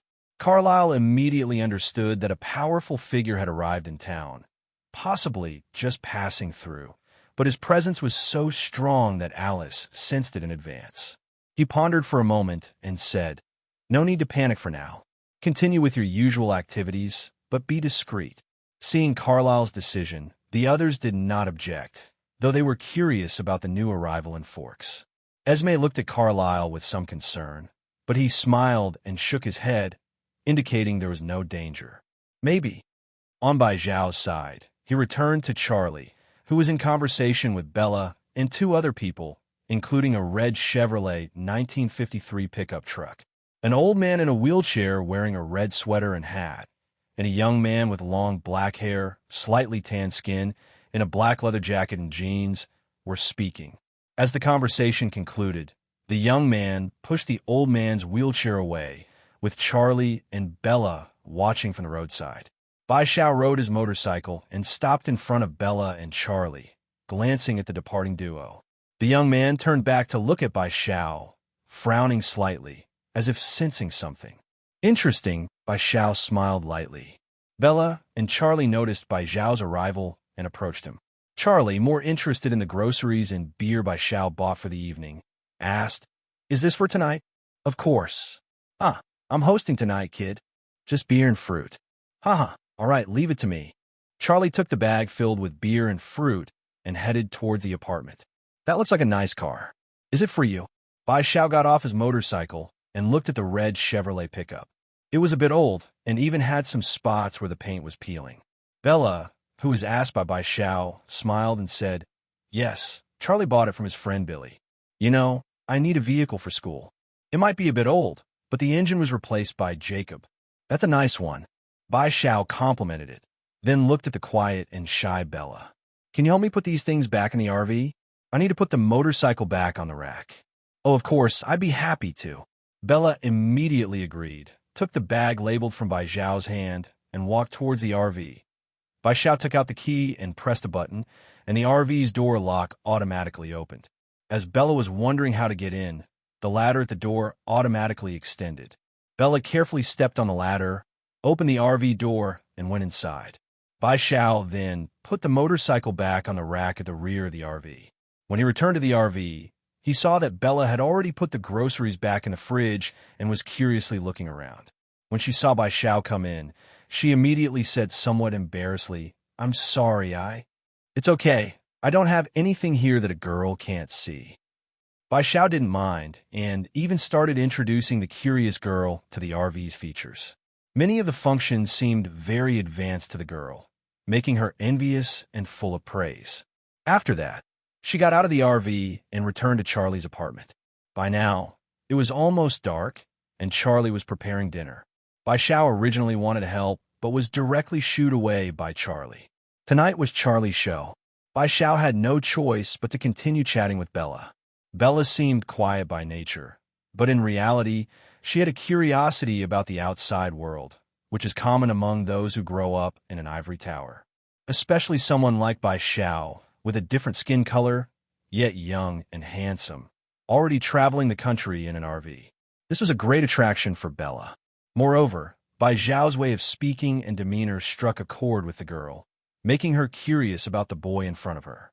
While they were chatting, Charlie finished cooking. As the police chief who had lived alone for many years, Charlie's cooking was not comparable to a chef's, but it was decent. For the occasion, he had cooked some of his best dishes. For example, the Minnesota state fish, the walleye, a delicacy among freshwater fish with few bones and tender meat without any muddy taste. As Minnesota state fish, walleye is a favorite among anglers and a common sight on local tables. Iron skillet medley, with the aroma of beef at the bottom mixed with green beans, corn, and cheese, all absorbed by the potato chunks on top. Venison steaks, a long-standing tradition in Minnesota culture. The venison is tender, flavorful, lean, and has little connective tissue, suitable for various dishes. Lefse, a traditional soft Norwegian flatbread made of potatoes, flour, butter, and milk or cream. Created by Scandinavian ancestors, this delicious carbohydrate can be enjoyed with various foods. Locals like to spread butter on it, sprinkle some sugar, and roll it up as a dessert. And the popular Juicy Lucy hamburger, wild black rice, local specialty can luncheon meat, and of course, a variety of distinctive skewers. These dishes pleasantly surprised Bai Xiao, suiting his taste. With a blend of Eastern and Western cuisine preferences, the flavors bursting on his taste buds made him feel delighted. Bai Xiao enjoyed the meal very much, and he kept praising Charlie while drinking beer, making the mature police chief quite proud. He obviously felt he had conquered the visitor from New York with his culinary skills, something he might boast about to his friends later. After dinner, Bai Xiao tactfully left and returned to the RV. After all, he wasn't particularly close with Charlie and his daughter. He was just a traveler who had coincidentally helped Charlie and got invited in return. Maintaining boundaries is important everywhere. Besides, he sensed that Charlie was somewhat wary of him, probably worried he might inadvertently win over his daughter. The RV parked in front of Charlie's apartment, and Bai Xiao planned to rest there for the night with Charlie's consent.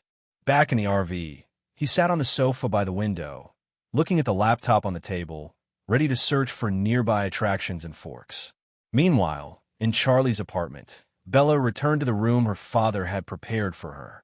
The room, though not large, was cozy, with wooden structures well decorated, photo racks hanging on the walls, a work lamp over the head of the bed, and many photos stuck on the wall above the dressing table. There were also some fluffy Dalmatian and cat toys on the bed. Bella placed a small cactus her father had given her on the table, threw herself onto the soft bed, and couldn't help but smile as she recalled everything that had happened today. After so many years, she returned to the place she had visited as a child.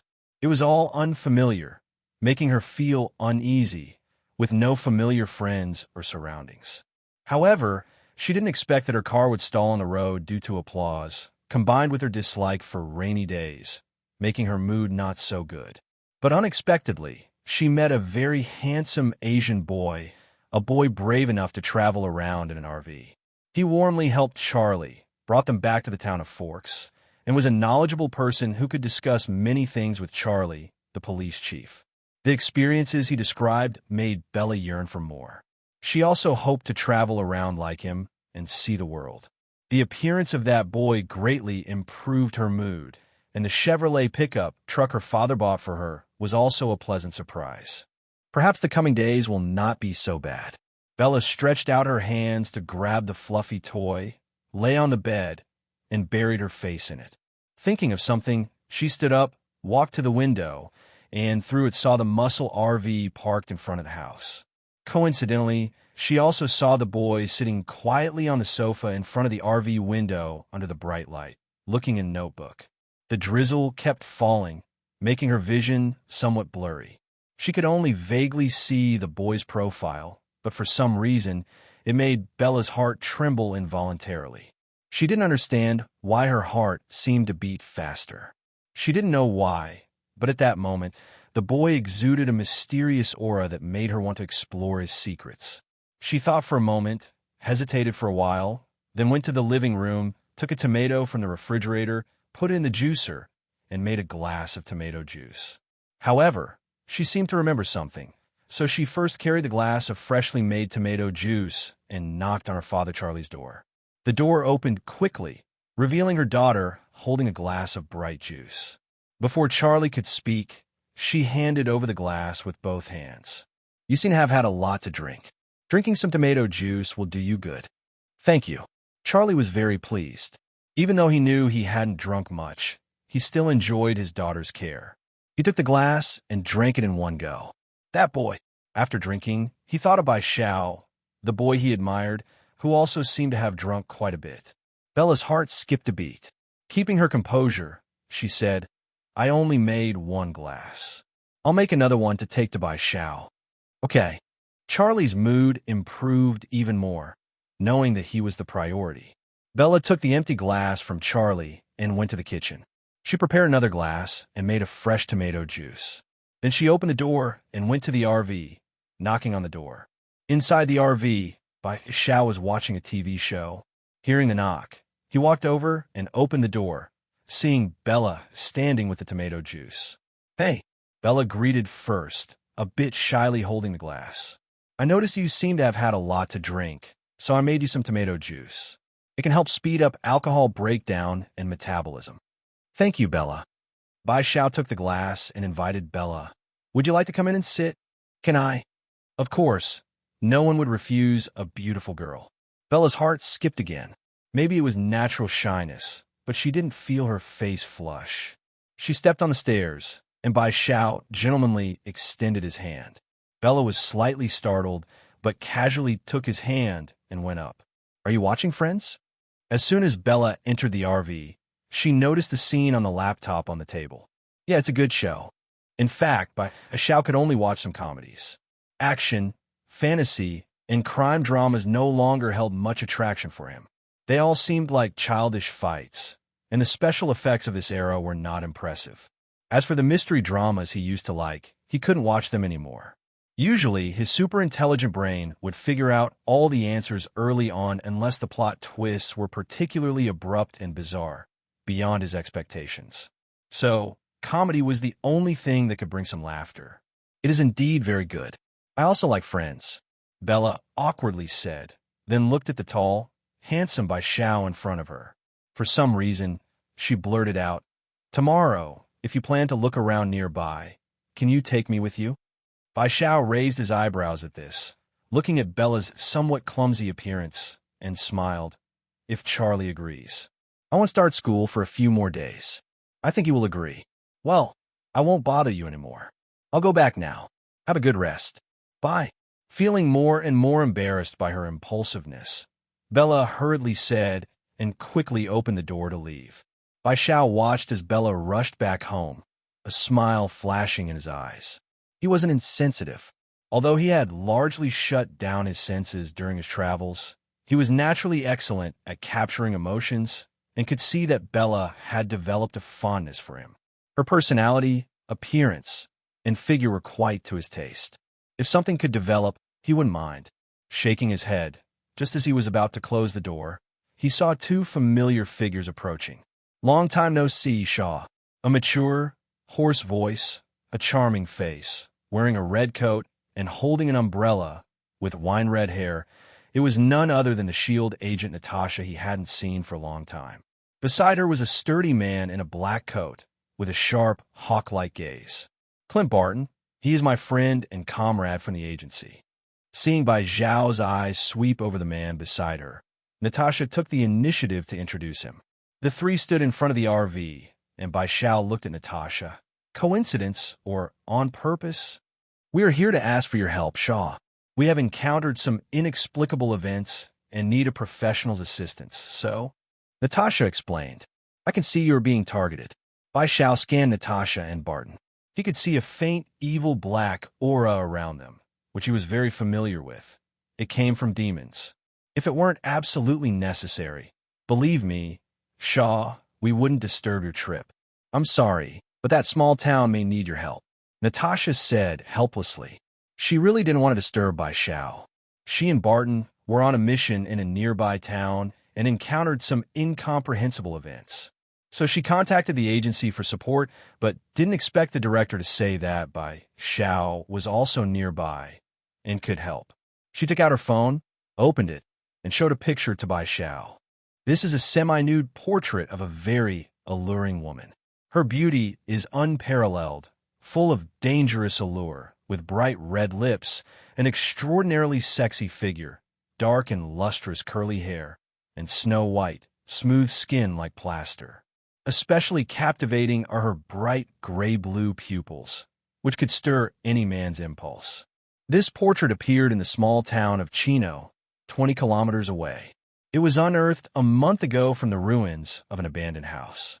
Subsequently, the local police found over 70 female skeletons on the site, all of whom were local missing young girls. The local coroner found no useful information on these girls' bones. Strangely, the burnt-down house originally belonged to a woman who disappeared 70 years ago. A fire later consumed the house. Because of certain events, no one has ventured there since, leaving it abandoned until a month ago. Natasha explained, "The most bizarre thing is this portrait. Its appearance has led to the disappearance of 50 people in the town within a month, all young and beautiful." After being alarmed by this, the director sent Hawkeye and me to Chino to investigate. 5 days ago, we encountered a bizarre incident. We traced the last missing girl's path to the burnt-down house, where we saw the missing girl being held by someone wrapped in black gas. Our presence startled him.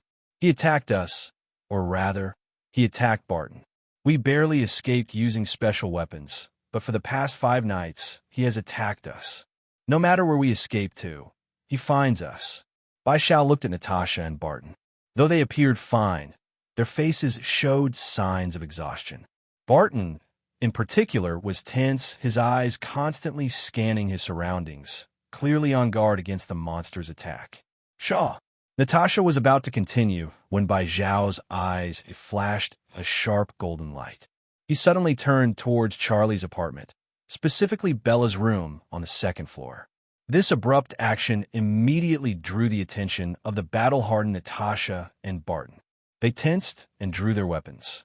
Suddenly, the man before them was engulfed in golden light and shot into Bella's second-floor apartment. Bella stood by the window, seemingly watching something. As golden light filled her eyes, Bai Xiao appeared before her, holding a writhing black gas in his hand. "Shaw!" Bella stared at the golden glowing Bai Xiao, his figure reflected in her eyes, striking her heart. "You tracked it here." Bai Xiao's eyes flashed coldly as he crushed the struggling black gas in his hand, purifying it with his powerful golden magic. "Shaw, what is that?" "A demon's mark." "A demon's mark? On me?" Bella was stunned. The boy's miraculous display and the struggling black gas in his hand were shattering her worldview. More alarming was the mark Bai Xiao mentioned. Why would a demon mark her? "Don't worry, Bella, you'll be fine." Bai Xiao didn't elaborate. He extended his right hand, palm up, revealing a necklace with a golden gem. Bai Xiao gently placed it around Bella's neck. The exquisite necklace, combined with Bella's delicate features, made her look like a princess. "It's a magical necklace I made. It holds my power and will protect you, even against a demon." As the golden light faded, Bai Xiao softly said, "Bella, you won't be harmed." Bella held the necklace, looked at it, then at the gentle-faced boy. She hesitated before asking, "Are you leaving?" She actually wanted to ask if he was leaving her. Bai Xiao understood her meaning and shook his head, saying, "The demon is unusual. Its power is spreading and has already affected Forks. Many innocent people have been harmed before you. For your sake, theirs, and the peace of this land, I must find and destroy it." Bai Xiao spoke diplomatically. The real reason was that he sensed the demon was a significant boss. Such a boss couldn't be let go. Of course, he wouldn't say such foolish words in front of the beautiful girl. Sure enough, after his words, the girl's eyes showed a soft and tender light. If Bai Xiao was like a brave traveler before, now she was certain this handsome boy held secrets unknown to her, making him even more intoxicating. "I don't want you to go. It might be very dangerous." The girl stepped forward, mustering her courage to hug Bai Xiao, resting her head on his chin, feeling his warmth. What could Bai Xiao do? He wrapped his arms around Bella's waist, leaned down, and whispered, "This is my duty. No matter the danger, I will persist. Trust me, Bella. For you, I will kill even the strongest demon." These words made the girl more emotional, her eyes welling with tears. "I believe you. Do what you must, and don't forget our promise." Hello, everyone. As we wrap up this video, I want to share a quick note. I have a Patreon account. If you'd like to support me and enjoy on-demand audiobooks, you can become a Patreon member. Alternatively, you can check out my Google Drive link, which has 500+ novel audiobooks available through my Ko-fi or Patreon shop. I appreciate your support.